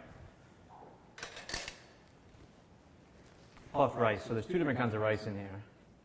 Chef, I've got a question for you. Absolutely. If someone had a scallop allergy, do you recommend a fish substitute in future? For a raw dish, you know, it's challenging. I would say you could definitely do this dish with a poached shrimp. You could definitely do it with a grilled shrimp, or I mean, really, you could substitute it with anything you like. I think the specific grapefruit, citrus, and cucumber is meant for this to be raw because the grapefruit is a little bitter, scallops raw are a little sweet, so it's meant to more fit that balance. But it's not the end of the world. It's not going to create. It's still going to be delicious if you choose a different protein. We're going to put a little bit of this puff rice in there again, kind of that same idea. That as you're taking a bite, you're getting the creme fraiche from the bottom, a little bit of grapefruit, a little bit of cucumber, some texture. I'm going to take, so this is, do you want to hand me that grapefruit that's behind you? Yep. Actually? So this is actually called a rasp. A lot of people call it a microplane. Microplane is actually the brand. It's not a microplane. It's called a rasp. And basically you could call it a zester. It's really just getting the surface oil. It's not going deep. It's not a core. It's not a bar kit tool where you're going deep into a lemon rind. So for this, all I really want to do is get a little bit of that zest. As you can see, and you can, I mean, you can just get all the oil. Yeah, it That's smells all great. that comes through. And we're just going to kind of tap it over it. So it's going to add another layer of citrus in there. What do you recommend people to use if they don't have that? I would tool? say you could use a cheese grater. Okay. You could use the fine side on there. I think the dish is still great without it. It's just another layer of grapefruit. But it's having a microplane. I almost called it a microplane. Having a rasp in your house, it's a bad habit. $12, $14 on Amazon. It's really great. It adds so much to it. And I think a lot of people peel their citrus and never use the zest, and it's so much flavor. I mean, you could even take the peel, put it in some sugar. You could put, in your fridge. You could put it in so many things. All the fat, all that smell that you ever. I mean, if you just scrape a grapefruit, Yeah, you can smell it. it's so bright. So if someone were drinking a glass of wine with this particular dish, David, what Yeah. would you recommend? Probably something crisp and white. Probably something like something where Sauvignon is the predominant grape. Could be a Sancerre. Could be anything Loire. Anything. You could also do like Alsace. You could also do Eastern France, Western Germany. But I would say probably Loire Valley. Stay away Probably the from best. sweet. I would stay away from sweet. Yeah. It's really the bitter of the grapefruit is gonna stand out quite a bit against this if you do it. So I think that's pretty much it. I'm gonna put a touch more sea salt on the scallops themselves. Yes. Repeat the question, please. How are we doing on the squash? How do people know that it's ready to go? Should they pull it out? All Sure. right. So let's talk about that squash, So David. squash, when you open your oven, take a step back, you can see that steam will crush your face.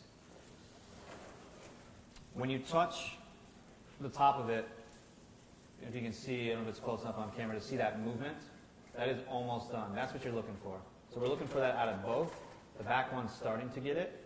It's almost there. So will your thumbprint actually stay and be visible afterwards when it's done? It'll bounce back because the skin is thick. It'll definitely bounce back, but you will notice it go in a good, I'd say, 1/8 of an inch, maybe 1/4 inch.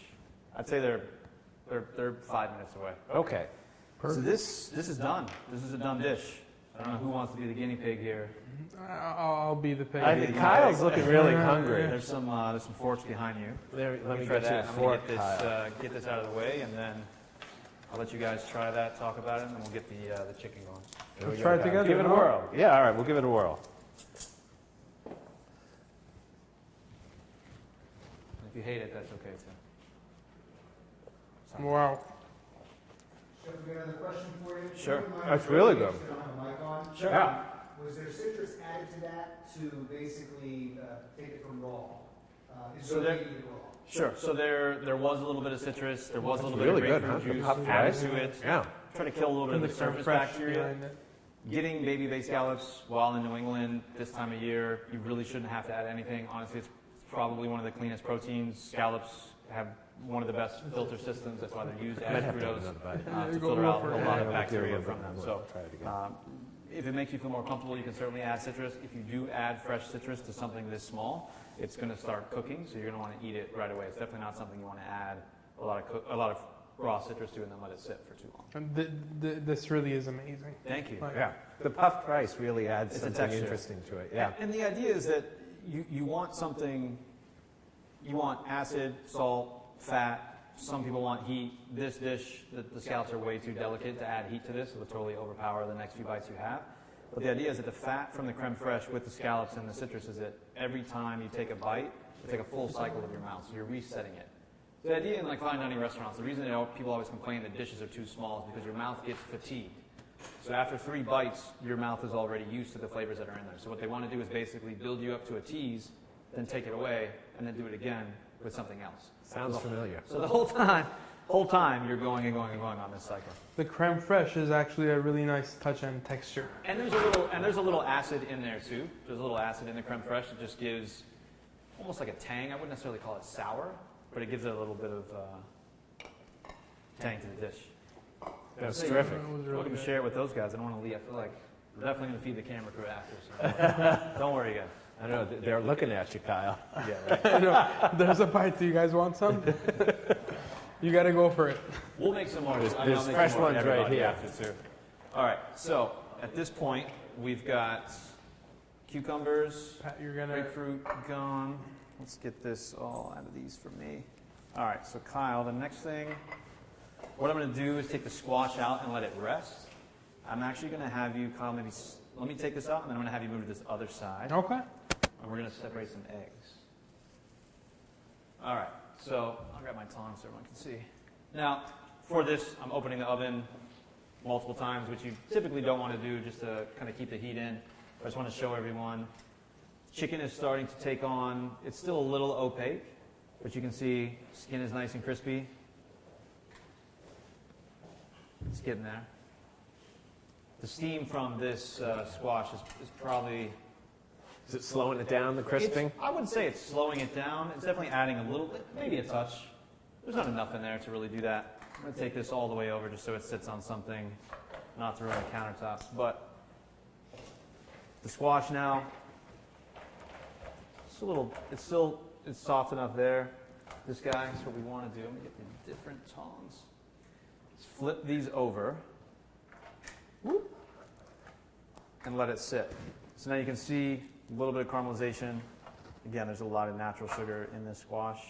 You can almost start to see it. You can start to see how it could peel into spaghetti. And we're going to let this sit a little bit longer so it'll cool down so we can work with it. But basically, as you peel it from the sides, fork is usually a great tool for this, but you definitely want it to be cool enough to where the other side of your hand can handle it. So that's that. This is for squash. All right, so Kyle, I'm going to get you to... Brussels sprouts. Brussels are going to go with the chicken.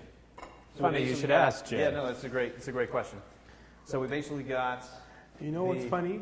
When we had spaghetti squash in the recipe, I picked up the bags yesterday and I saw like a whole of it. And I'm like, they definitely gave us the wrong one. And now, I had a heart attack, and now I see how it actually comes into the texture of being it look like a spaghetti.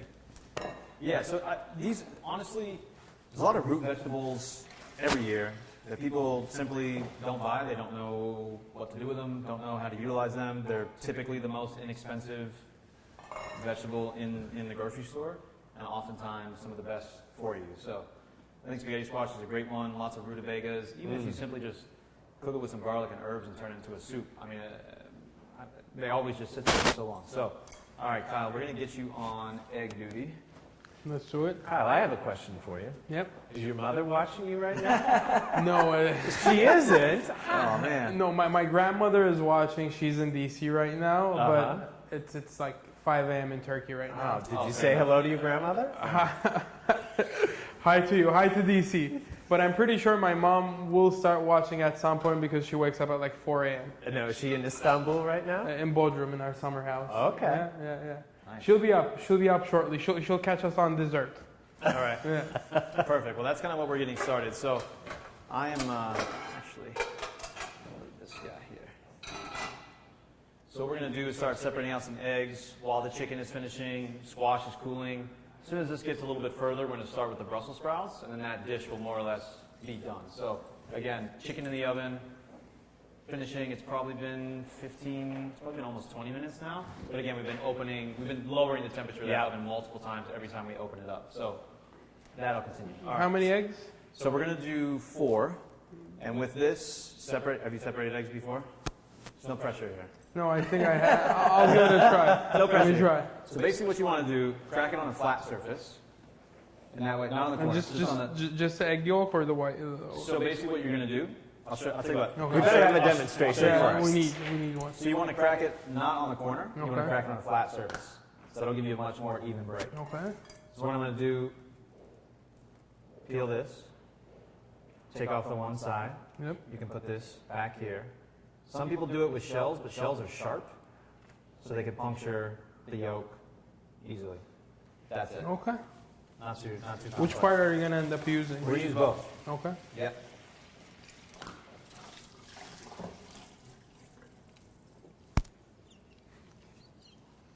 You can do it, Kyle.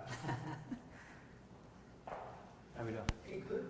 Okay. We have Pat Meyer coming. Absolutely. Great. It's been 20 minutes, Kyle. The check is still and people are getting nervous. Oh, Perfect. all right. We got to get. He's got some eggs to do here, but Okay. yes, I think then I'm what I'll do- doing well. you're doing excellent, Kyle. Doing Ooh, great. Kyle. Not that well. We got Luckily, more we eggs. have extras. We got more eggs. I got excited. Yes, it can happen. Here's what I'm gonna do for Pat. I'm gonna set these over here. Pardon me. No, don't break it. There we go. That's looking Soft, good, soft Kyle. touch. Soft touch.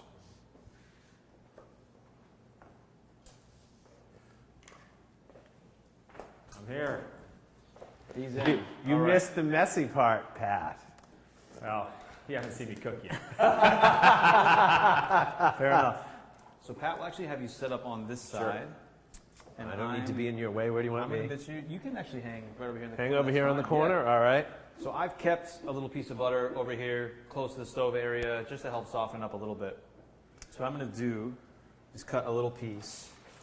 And I would say, Pat, as long as your hands are clean, this is definitely a hands-on section. Sure. Let me just double double check. Let me do Double a check. quick. After Kyle's done, I'll do a quick. There we go. There's soap here. So what we're going to do next is work on dessert. So we're going to be making souffles. Souffles, notorious for being temperamental, notorious for dropping, being super challenging. I used to work in a restaurant where we had 2 ovens behind the line, so I'm up front cooking, and I have a door behind me, and behind that door is a double oven. We sold 2 different sizes of souffles. So I had to keep an eye on the souffles while I'll be up front to hear my chef call the food, or he'd yell at me if I missed it. And it's kind of how every day went. That's kind of how it goes. Yeah. You're not going to yell at me, are you? Not at all. So what I've done is just added a chunk of butter to one of these guys, and this is going to be used across them, and there'll actually probably be a touch extra. So what you want to do, take 2 fingers, you can almost separate out a piece of this. I'll do one and let you do the other 2. So the idea here is to get every part of the ramekin coated with butter all the way up to the top. In this little indentation is actually really important because that's the final part. This is going to help the souffle. We're basically going to coat it with butter and then sugar, and the sugar is going to grip to the butter, and the sugar is going to let the eggs kind of climb. Chef, how many eggs? Well, it depends. I would say do 4.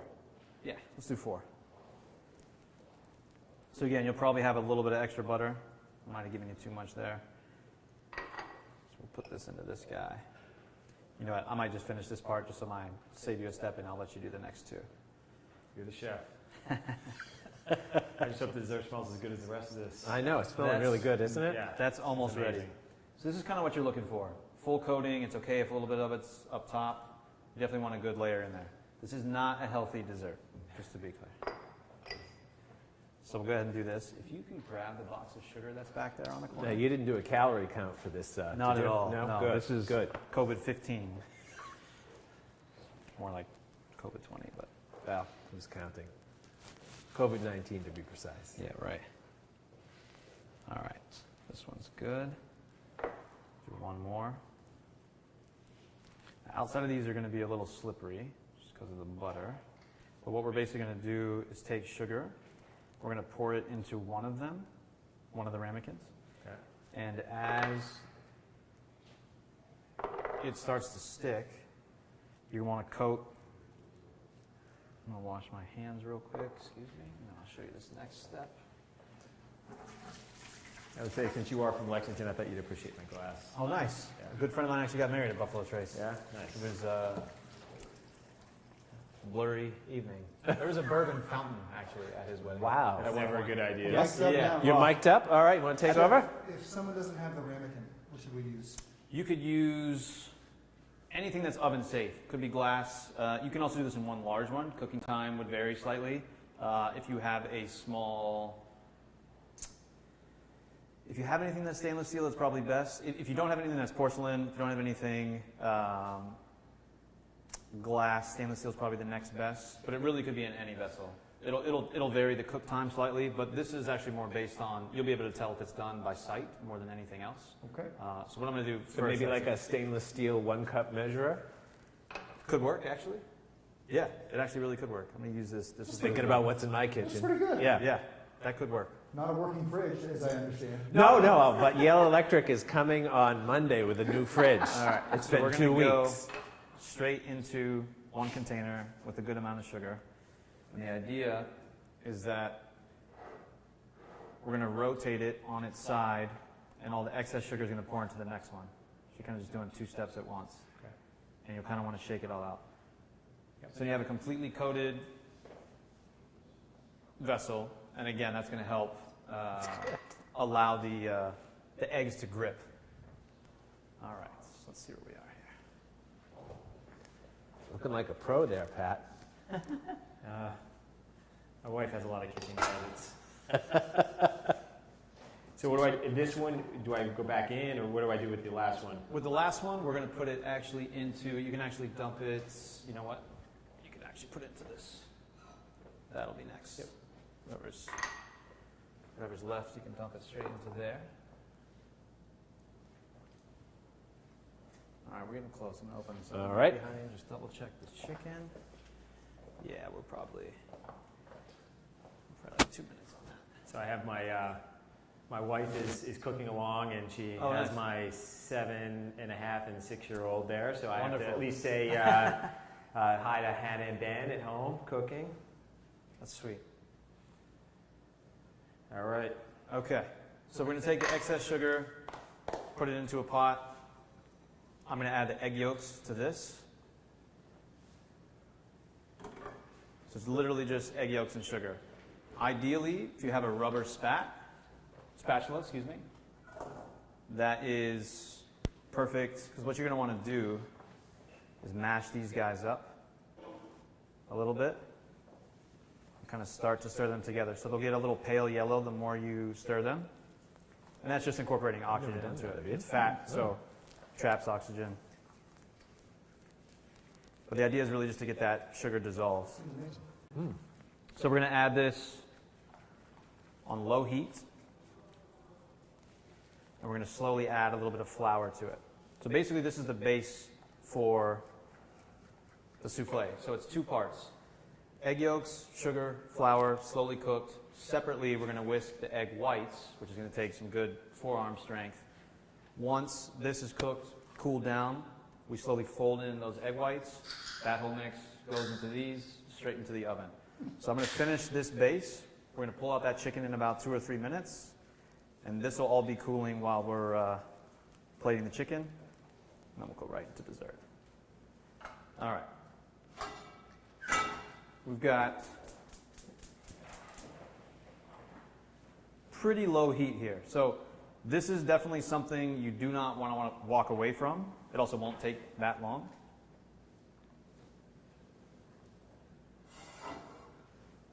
I'm going to get these guys started on some egg whites, before we go into that. So we're going to give this whole bowl. So a little trick you can do, take a towel, get it wet, bring it out. You pretty much just take one corner, grab let it hang, grab the far end, kind of twirl it around, and what you're doing is creating almost like a little home for your bowl. And this way, you can whisk hard without using both hands. You can do it one-handed if you need to, or if you had something else you were pouring in while you're whisking it. So we're going to add egg whites straight to this. Now, some versions of making souffles, you could add more sugar to this. We have a decent amount in there. I'm going to add a touch just because the cocoa we have is not sweetened. The leftover sugar. Did I leave it? Is it behind you on that corner? It's right there behind that corner. Thank you. So we're going to put just 2 or 3 tablespoons of sugar in here. There you go. Or 4. It's all right. We gave a disclaimer. It wasn't heart healthy. And I'm going to pass this to you in a second. But the idea is that this bowl will pretty much stay in place unless you're ripping and roaring. So this, you're going to want to stir until you see stiff peaks. So it's kind of the same concept. Egg whites, they're going to trap air. So what am I looking for? Stiff peaks. So basically this is going to turn from translucent to super, super, super white. And a stiff peak is something that when you drag your whisk up, that shape will stay. Okay. Stiff. So you can do medium peaks. So medium peaks are used in like macaroons when you're piping them, the outside cookies of a macaroon. So I'm going to pass this over to you. You can certainly on the cutting boards, totally fine as well. And you pretty much, it's going to take you a good About half an hour? Good 6-7 minutes of consistent whisking. You're having a bout of sciatica. Are you okay? I'm okay. So I'm going to add to this egg yolk sugar mixture. I'm going to add a couple tablespoons of flour. We get this shot of it. Yeah, we do, absolutely. And There again, you that's just go. going to help give it kind of a dough base. So I've got about, I'd say I've got about 6 Looking good. tablespoons good, of flour Pat. there. Semi-stiff peak right Yeah, it needs to be stiffer. Hey, All right. you guys grow up. We're helpful. It's kids watching. So Yeah. this, Come on. There's kids watching, Jack. basically what you want out of this is to slowly cook the yolks. So it's going to feel almost like it's too thick. It's going to feel, I wouldn't say like it's going to burn, but if you continue to stir it and continually scrape the sides and incorporate all that flour back into it, it should take 3 or 4 minutes until it's done. Now, how will you know when it's done? You'll know by the smell. Most people have smelled cooked eggs. You don't want it fully cooked, but you'll start to smell that. And also the color will get even more pale than it is right now. So it's already changed 3 or 4 shades since we started. Wow. And again, it's pretty fast. So you don't really want to walk away from it. So normally what I would do is I would have a KitchenAid stand mixer doing the egg whites while I'm doing this on the stove if I didn't have helpers. I'm better looking than a stand mixer. But we got to keep Pat busy. It's looking You're, good there, Pat. 10% there. Just give me more questions from any of the staff. I know we I covered. got the run to do. Any more questions from anybody? I know we I think covered right now we're actually pretty accurate. Quite a- I'll, quite let me get a- a quick check. I'll be right back. quite a Alrighty. few things. Let's see what we got.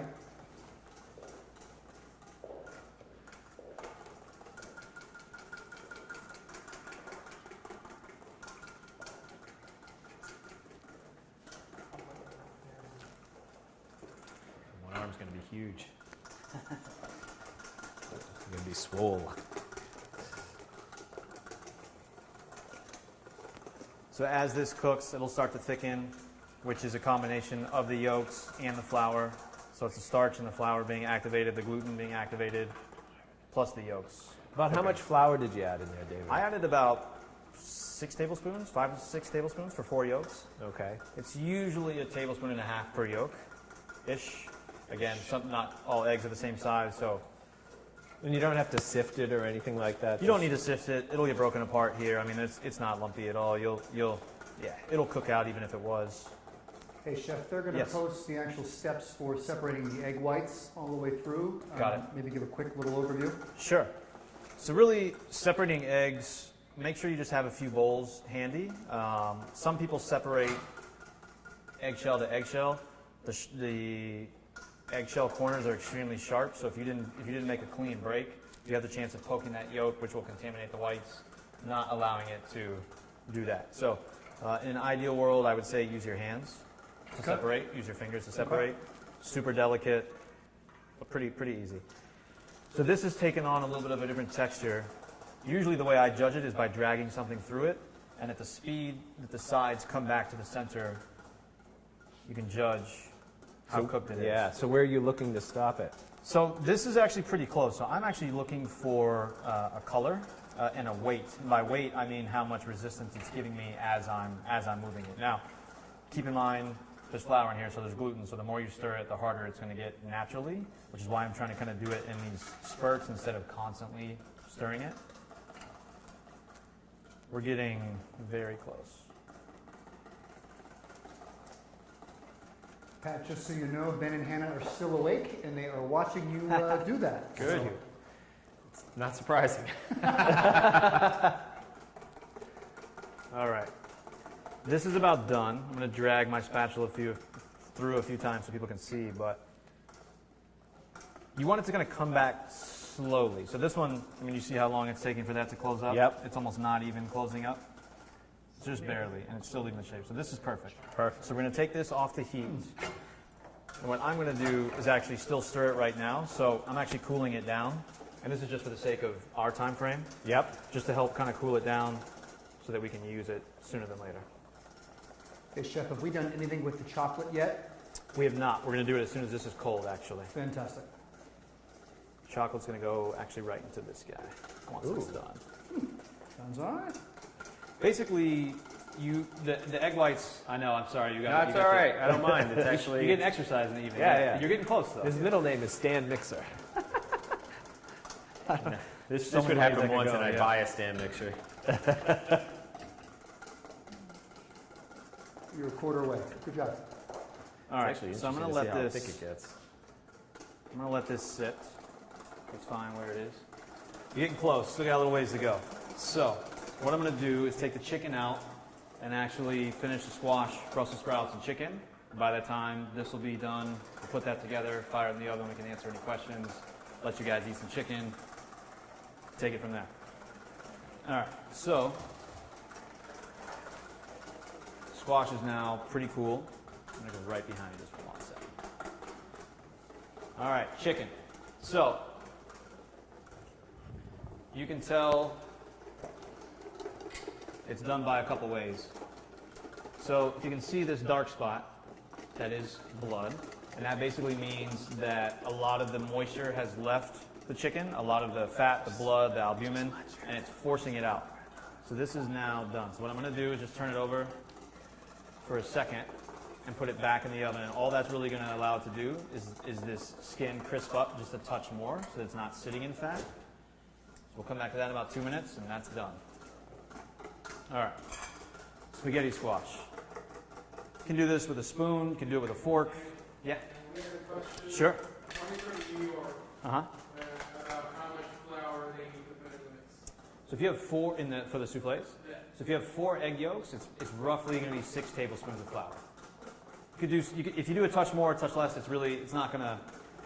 The egg whites are actually the star of that. When the egg whites are right, honestly, almost any base that you put in there is going to work. But it's usually about a tablespoon and a half per yolk. So this is still a little hot, but I mean you can even leave it on here. You really just want to take. Some people use a fork, some use a spoon. You kind of want to just go straight down this, and you're almost like turning out the noodles, if that makes sense.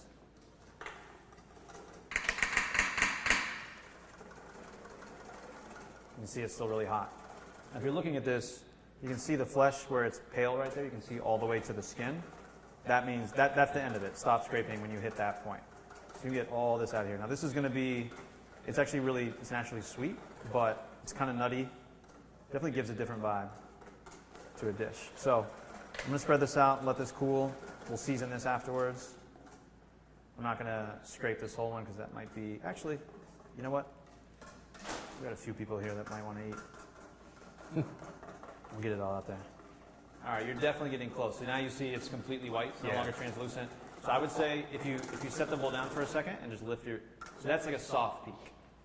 So you're getting close. So soft meaning you can still see the shape, but it's still giving a bit. It's still folding a touch. So you're pretty close.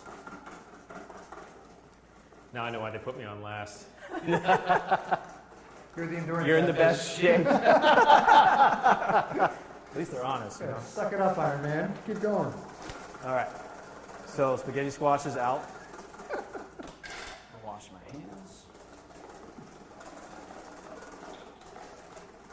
All right. So earlier, Kyle actually, excuse me, Pat? First was Say that. Say Pat. It's Sure. a good answer. we had some extra garlic cloves from earlier, which we're going to use for the Brussels sprouts. So we're going to start a pan. We're going to turn it on medium heat. And again, let it sit 2 or 3 minutes.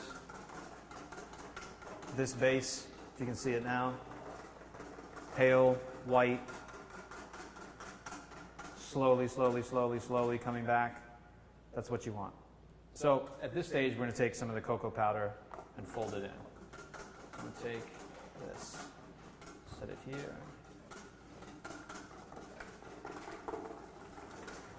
I'm going to take just a touch. By touch, I mean 2 tablespoons, I'd say. And again, if you want it more chocolatey, is that even a word? If you want more chocolate in it, two tablespoons of cocoa powder. Okay.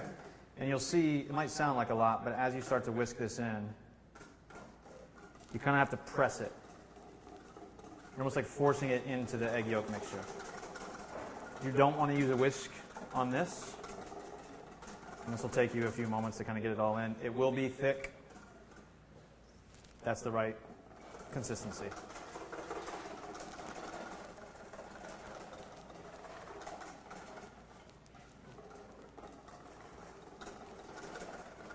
So this 4 yolk dough is actually probably going to give us, it's probably going to give us 2, maybe 3 souffle. It'll definitely give us 2 full, possibly 3 souffles. All right, so that's what we're looking for. So it's almost going to give you almost like a ribbon, nice and thick. It's almost going to feel sticky. So let that sit. Take a peek at this. That should be pretty close. Medium stiffness. That's pretty good. I think that'll work. Think? Let's see for just 1 second. Just want to get some of the stuff that's on the side. You can definitely over whisk it. It'll start to separate back out. Just want to make sure we get.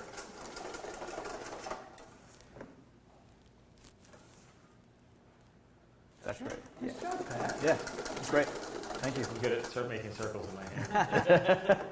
All right. Thank you. So we'll get rid of this guy. What I'm going to do is bring this back over. Let's see if we have another large bowl. Might have put them all to use. You want another You need a large washcloth? bowl? You know what? I'm actually. Is that empty? Yeah, it can be. Let's do. Yeah, please. Yes. You know what? There's a trash. Hey, can you use this guy right here? All right. Thank you. And I'll wash this out. Please. And then I'll come right back. All right. I'm going to take the chicken out. You just stay where you are. You're good. Just stay there. All right. So now we've got chicken thighs done. Pardon me. I'll let these sit in the back. Good rule to have. If something is hot on the stove and you're not the only one in the kitchen, just leave your towel on the handle. I have burnt myself and seen many people burn Chef, you themselves. flipped those over on and they that. were about 2 more minutes like that, right? Correct. And the idea is that we know the skin's going to be crispy, but if it's sitting in moisture, if it's sitting in the fat, it's still going to be, it's not going to be as crispy as we want it to be. Yeah. So what I wanted to do was let it go out so that it'll stay. We could have even gone a little hotter on it, but could have done that in a slightly higher oven, but I think it's great where it is. So to plate this guy, we've got Brussels sprouts is the last part of the equation. So I'm going to take a clove of garlic and a little bit more of the rosemary. Again, this is the garlic and rosemary already in the chicken, already in the dish, so completely complementary. Always want to remove the tip off garlic. That's what all the interns used to do. But get rid of that texture for this and slice it.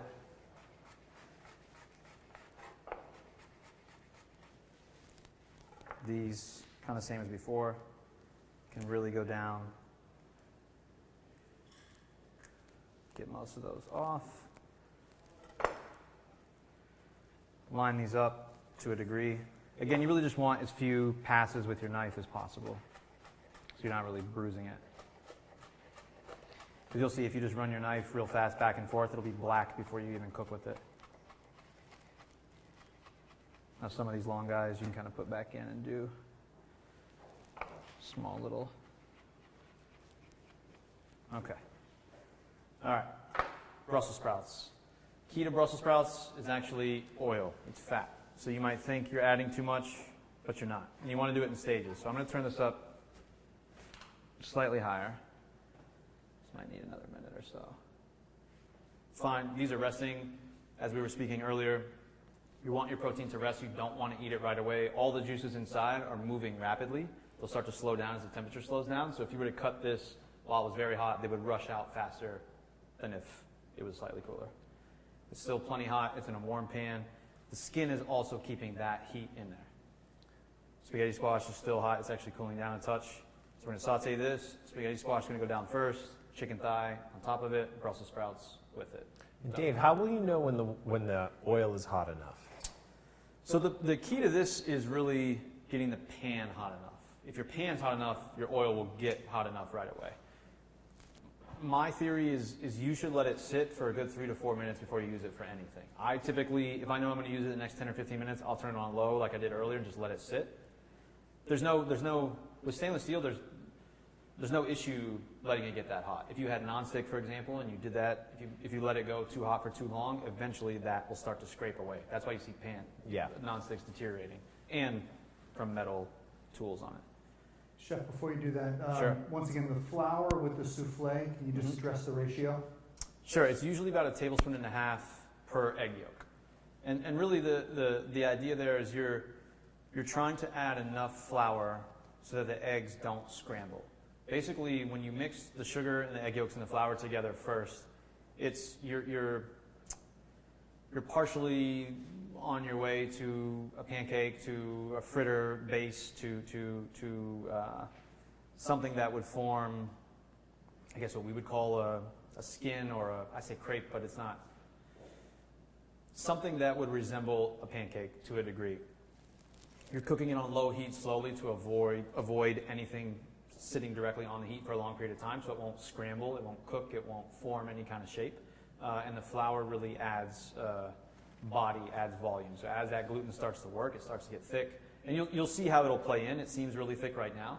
And basically what we're going to do is take those egg whites, fold it into that chocolate mixture slowly, and it'll help create a really fluid base. All right, so this has been going long enough.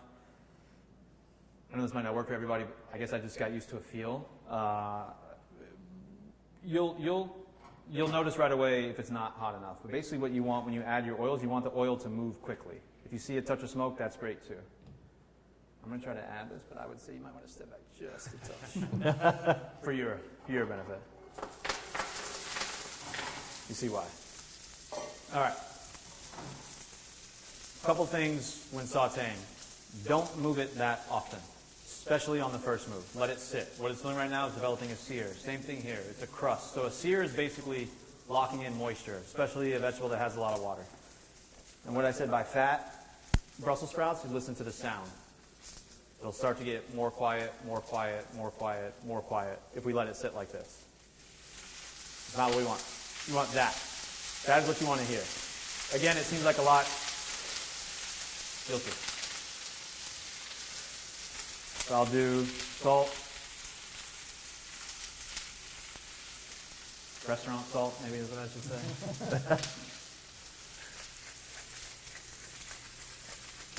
Pepper all across. Now I cut the rosemary and garlic for this, but I'm not going to add it yet. It would burn very quickly if we added it now. So we'll let it sit for a few. I'm actually going to trade these. You can start to see that, the color on there. It still needs to be a touch louder. And this changes. So when you start, you want it louder. Towards the end, you want it to be quiet, but the color has to be there, if that makes sense. Yeah. So it's almost, you're starting it with a lot of fat to create this sear. And you're not stirring, you're not moving it. I'm going to move it now. Yeah, you are. Smells good, huh? Smells amazing. Yeah. And then let it sit again. Same thing. And again, you hear that sound went down. So basically that first time, all these guys that were sitting on top weren't touching any heat. Right. They're just sitting in steam. Again, sound goes up. Once 75% of these have color to them, you'll quiet down on the fat. So I'll let it sit for another 30 seconds, again, to get another wave of color on some of the Brussels sprouts, and then I'm going to add my garlic and rosemary. Right now, just salt and oil. Salt and pepper and oil. Salt, pepper, and oil. Exactly. So we got these cooling, squash cooling, these going. The soufflés are pretty easy. We basically mix those two guys together, put them in the oven. We'll put those in the oven while we plate this and eat this, and then should be about the same time. Should be, as soon as we're done with this, these should be about ready. I wonder if the lighting on there will allow us to get good camera shots of the soufflés as they rise. That'd be fun. Because we don't want to open the oven too many times with that. All right, I'm going to do another flip. That's pretty good, yeah. Good lighting in there, I think. Perfect. Wonderful. So I'm going to do rosemary on this.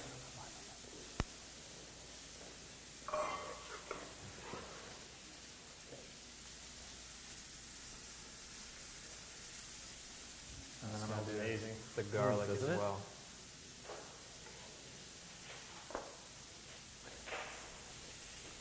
If I was cooking those, I would have done the garlic first. And garlic, you kind of want to separate these out with your thumb. If you see, well, I just dropped one, but garlic gets sticky. So when you slice it and oxygen hits it, it'll start to get sticky. So you kind of want to break it up as much as you can. I'm going to add a touch more fat just to make sure those guys have what they need. And that's pretty much all we're going to do until we do the final seasoning at the very end.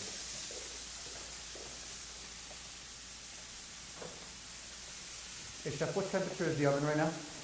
Oven's still at 350. Oven's at 350. Oh, the stove or the oven? The oven. Oven's still at 350. 350. Yep. David, and can we go through the steps of cooking the souffle? Like how much flour, how many Sure. eggs and stuff? Sure. So we've got... You haven't covered that yet, so it's fine. No, it's all right. Yeah, so we've got, well, I can do it. Well, I'll go ahead and do it now so they can at least get started on it. So, four egg yolks, 1.5 tablespoons of flour per yolk. So you want about 6 tablespoons roughly for this. Slowly cooked, overheat. There's also about 2 tablespoons of sugar in there as well.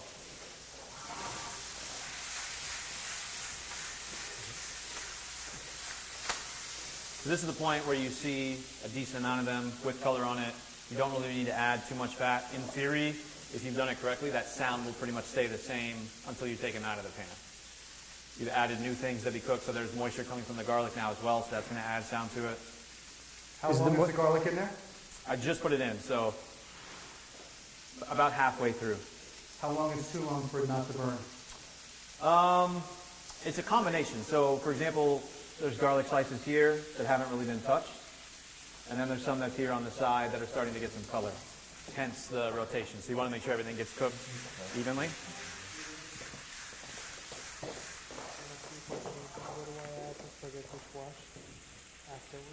If you see any that simply aren't getting color, you can push them to the bottom, push them to the side.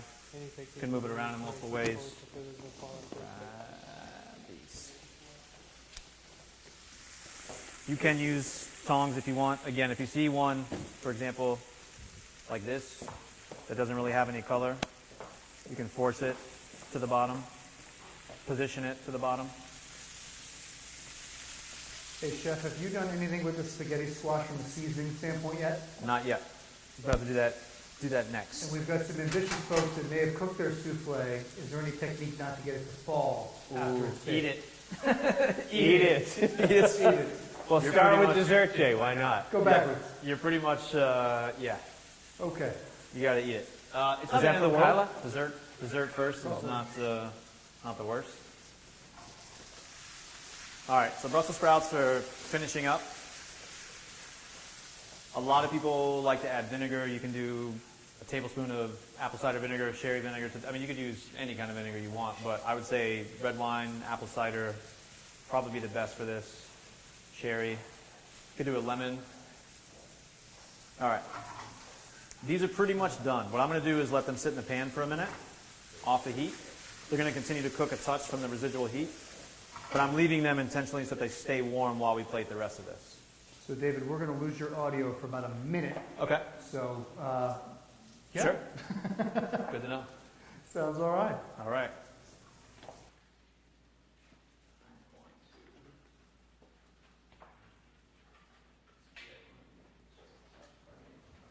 Sure.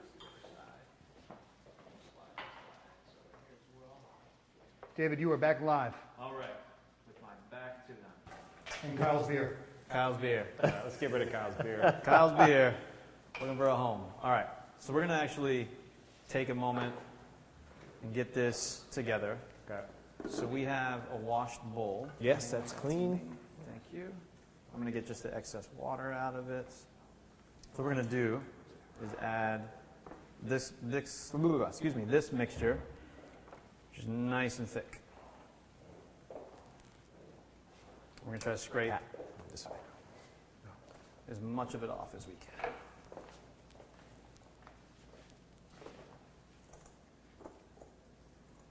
It's going to be sticky. It's all right. Don't be afraid of it. All right. This guy, pardon me, go here. What I'm going to do is move this around the bowl. Good move. And then I'm going to add these egg whites in. So we're just going to add a little bit at a time.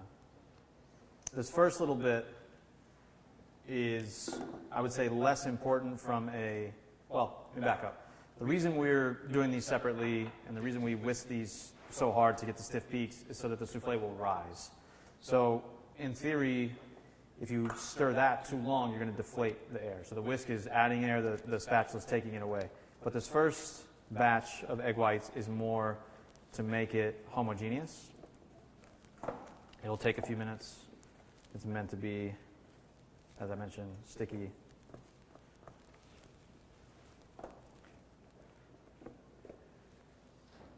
So you kind of have to go through a few iterations, pressing this, manipulating it, folding it, so basically just going to the bottom of the bowl and turning it. And you more or less want to start spreading those chunks out, again, with the egg whites.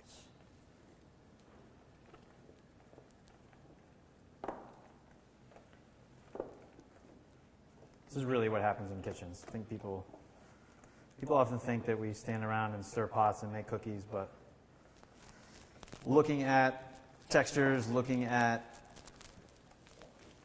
really how vegetables react with fat, listening to them. Again, if this is a little chunky, it's not the end of the world. That fat is all going to melt. All right, so you more or less have a mixture here. So in a kitchen, would you do this on a grand scale? And Yes. just- So we used to do every night. So we did solo souffles. We had a Grand Marnier, Godiva chocolate, and then I had to make a new one every night. And then we had 3 small versions of each. We would do a trio. So if you came in for dinner, you could order one of these or a trio. We would do 10 pounds of egg whites. 10 pounds of egg whites at a time. Yeah. Yeah, lots of eggs. Did you mix it all by hand? Or did you No, I'd be. That's Like Popeye. Popeye, yeah, exactly. 10 pounds of egg whites is how much flour? Ooh. That was a joke. I used to know it by heart. Used to do it literally every single day. How many actual cups would that produce? We did about 40 of each size. Yeah. Yeah. So this is pretty much what you're looking for here. So again, it's okay if there's little chunks, but it's a nice dark base. And then you're going to take the rest of this and do the same. This is going to be a little more of a fold, meaning we're not going to, the intention is to keep it light and airy. So this, you literally just go to the side of the bowl, turn your spatula at the end. Patience is important. So this will probably make 2. Thought it might make 3. It might do 2.5. But you don't want to hit it. You don't want to break any of that air that took so long to create. Now, if you see this little dark spot right there, so I just went to the bottom of the bowl. You basically want to go to the bottom of the bowl to where that doesn't happen anymore. That's how you know everything is mixed in. Because if there's a chunk at the bottom, might be more chocolate, might be more fat. If you see a little bit of these puff, a little bit of the whites come up, really not a big deal. Now from here, I'm going to do one more through the center. There we go. Okay, it's that last little chocolate ribbon. Okay, so we're going to take this mixture. The oven is still at 350. We're going to lightly let those sit in. How high up are you going to go? You're going to go about 1/2 inch from the top. Let's see, that's about good. Let's say it's going to get us, what did I say, 2.5? Might get us 3 actually. Is it better to overfill them or underfill them? Under is better. Okay, even if your third one's smaller? Correct. If you overfill it when it reaches the rim, if the center isn't cooked enough, it's going to be too heavy, and it's going to fall over and burn, and then the smell of the rest of your souffle You're is going going to to full suffer. 3 out of this. Yeah, I think we'll get a full 3 right. Nice. Good. All because of your whipping. And you can do this, I mean, you can do this with any flavor. We used to do, oh my God, we used to do a white chocolate raspberry. We used to do huge mixes. We can throw those in. So, a little egg white on the top there, not a problem whatsoever. So what we're going to do, if you want to open the oven, bottom please, and you can actually put these directly on the rack and just set them, kind of midway through on the bottom there. All right, so it's fully preheated. How long are we talking? These will probably take, I'm going to say they're going to take 10 minutes. Okay. We're going to try not to open the oven too much. Yep, you're great. Yep. We're going to try not to open the oven too much on this round. If you open souffles right as they're hitting their peak and cold air goes in, they'll all deflate. Start over. They'll still be delicious. It'll be just a normal cake with no air in it. But we went through all the trouble to make it nice, so pay attention to it to the end. All right, so we're going to plate this chicken, let these guys eat. So, I don't know if we have some more questions there. So, chicken, spaghetti Hey, squash. Chef, if Yes. the souffle batter looks like brownie batter, what does that mean and how do we fix it?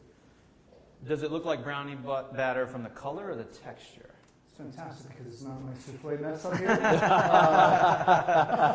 Good to know. I'll give us both solutions. I would say if it looks like brownie batter, you might have just added more cocoa than we did, which is totally fine.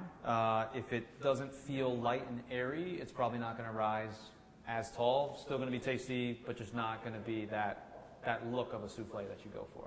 So still edible, still delicious, slightly different. Whole point of all this is to learn, right? So you'll know next So time. Jay, maybe if it doesn't rise and it's more like a brownie, you just put some vanilla ice cream on it. Yeah, Don't tell them it's a exactly. souffle. Yeah, exactly. Sounds all right to me. So we're going to do a little bit of salt and pepper on this squash. Squash is naturally sweet, and we've roasted it, gotten a lot of the water out, so we've even concentrated that sweetness further. We're going to do a little bit of sea salt here.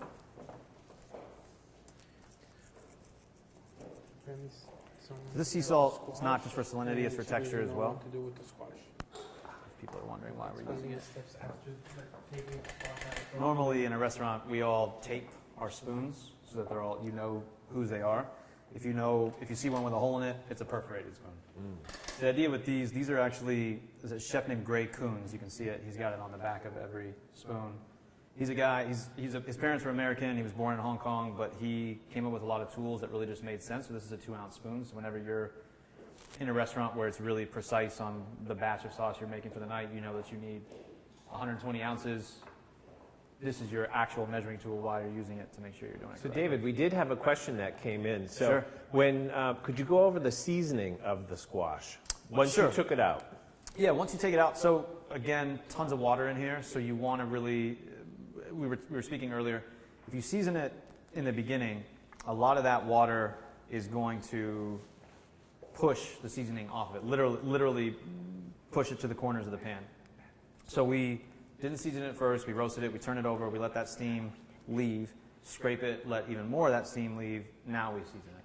So you should, in most cases, season along the way, season in steps, because certain cooking practices, like crisping the skin, will lock in those seasonings. But when it's a vegetable that has this much water in it, I mean, a lot of vegetables do have a ton of water, but if you're cooking it in this method versus cooking it in a pan with fat, you want to wait towards the end of it.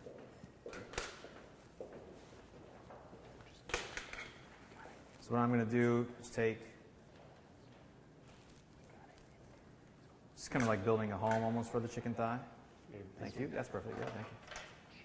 So we'll do one slightly larger just to kind of show a little bit of the portion. And the chicken, let's do this guy.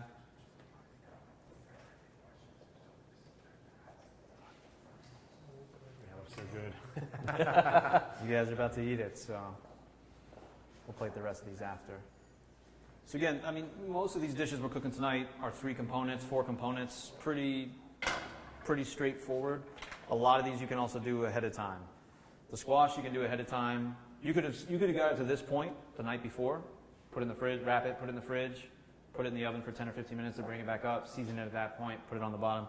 Brussels sprouts definitely need to be done in the moment when you know, in the dinner period, meal period, you're going to have these, and the chicken. But the squash, you could definitely save some time to do that in advance. Brussels sprouts, for me, as I mentioned earlier, I used to hate them. I mean, I couldn't even leave the table till I finished them, but now I go after them. The garlic and the rosemary definitely help. And this is another one of those vegetables where inexpensive, definitely a little bit of work, but I think if you can get a charred Brussels sprout to someone that's never had one, it'll really change their mind.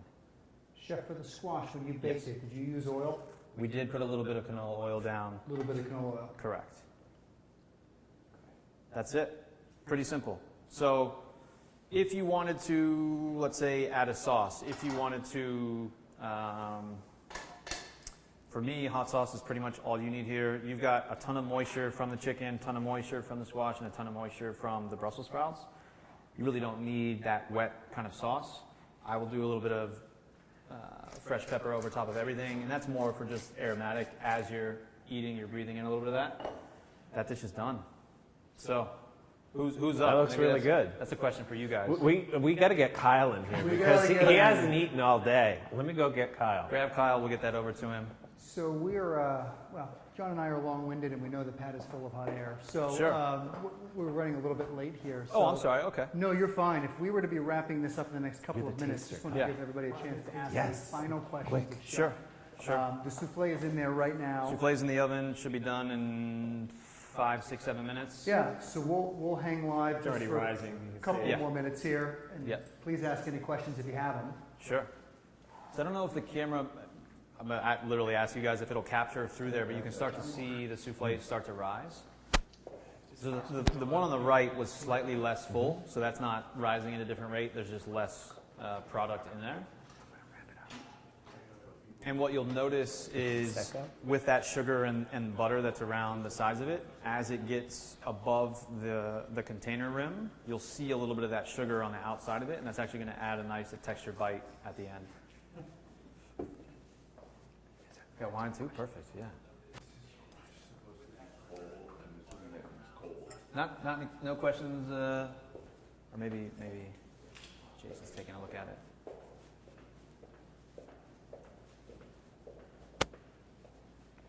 You can also, I have a question actually. sure. My dear friend from New York, not that she's, I'm not Mike, so she doesn't hear me, but she's like, she played around with the eggs, and apparently she ended Too up high of with- heat, and I would also say too big of a pan. So pretty much what she's doing is she's increasing the surface area, so there's a lot of oxygen that's hitting it Okay. and cooking it faster. So I would try to go into a smaller pan if she has one, Okay. and do it on a much lower heat. So it looks like scrambled eggs. Yeah, it does look In good. this circumstance, you don't want when you're doing the eggs for the souffle, you want to start in a cold pan, and you want to mix the sugar and the egg yolks and the flour together before you put it on the heat. So my cold pan, smaller pan, Less heat. less heat, no scrambled eggs. That's all we can do. So you can see the center. The center one looks like it's probably going to be. She's sexy. I don't know if I'd say the winner, but it's definitely. It looks like it's going to turn out the most photogenic. Maybe is the best way to say it. But again, you can. If you want to get creative too, if you're doing a souffle, instead of just putting sugar and butter, you can add chopped nuts into the sugar if you do them really fine in a food processor. So we've done ones where we did a roasted peach souffle, and then we have pistachios in the sugar in the coatings. When it came up, there was more texture in it. It also just, I mean, it makes whatever room you're in smell delicious. But anything that adds texture, brown sugar works as well. Light brown sugar, so there's not a ton of sticky molasses in there. But yeah, these should be up in a few minutes. We'll eat those right away. Yeah. I am dying to eat this, and we are a little bit over time. Oh, all right. So what we're going to do is we're gonna wrap it up. But Okay. I just want to say a few thanks before we get Sure, there. sure, totally. So first and foremost to our two sponsors, Pat. Amazing, Pat. Thank you very much. We could not have done this without you No, guys. pleasure to be here. Want to throw a quick shout out to the amazing production crew, Path 8 Productions. You guys can't see them behind the cameras, but this was so amazingly professional. Love you guys to death. Thank you for that. Chef David, you beat expectations. Oh, thank you. What an amazing meal. Thank you for educating us all with Thank you. this. We will definitely have you back. We will definitely have you Thank back. And Mr. Kyle, not only was this one of the biggest sales on the team this year, it was one of the biggest sales in the office this year, and it's the biggest sale in the building this year. Yay. So we are proud of you. Thank you very much. Guys, this is an amazing Hey. event. So if you haven't started cooking the squash yet, you're more or less effed. So thank you all very much. We'll see you All again. right. Thanks for tuning in, everyone. Good night. Good night.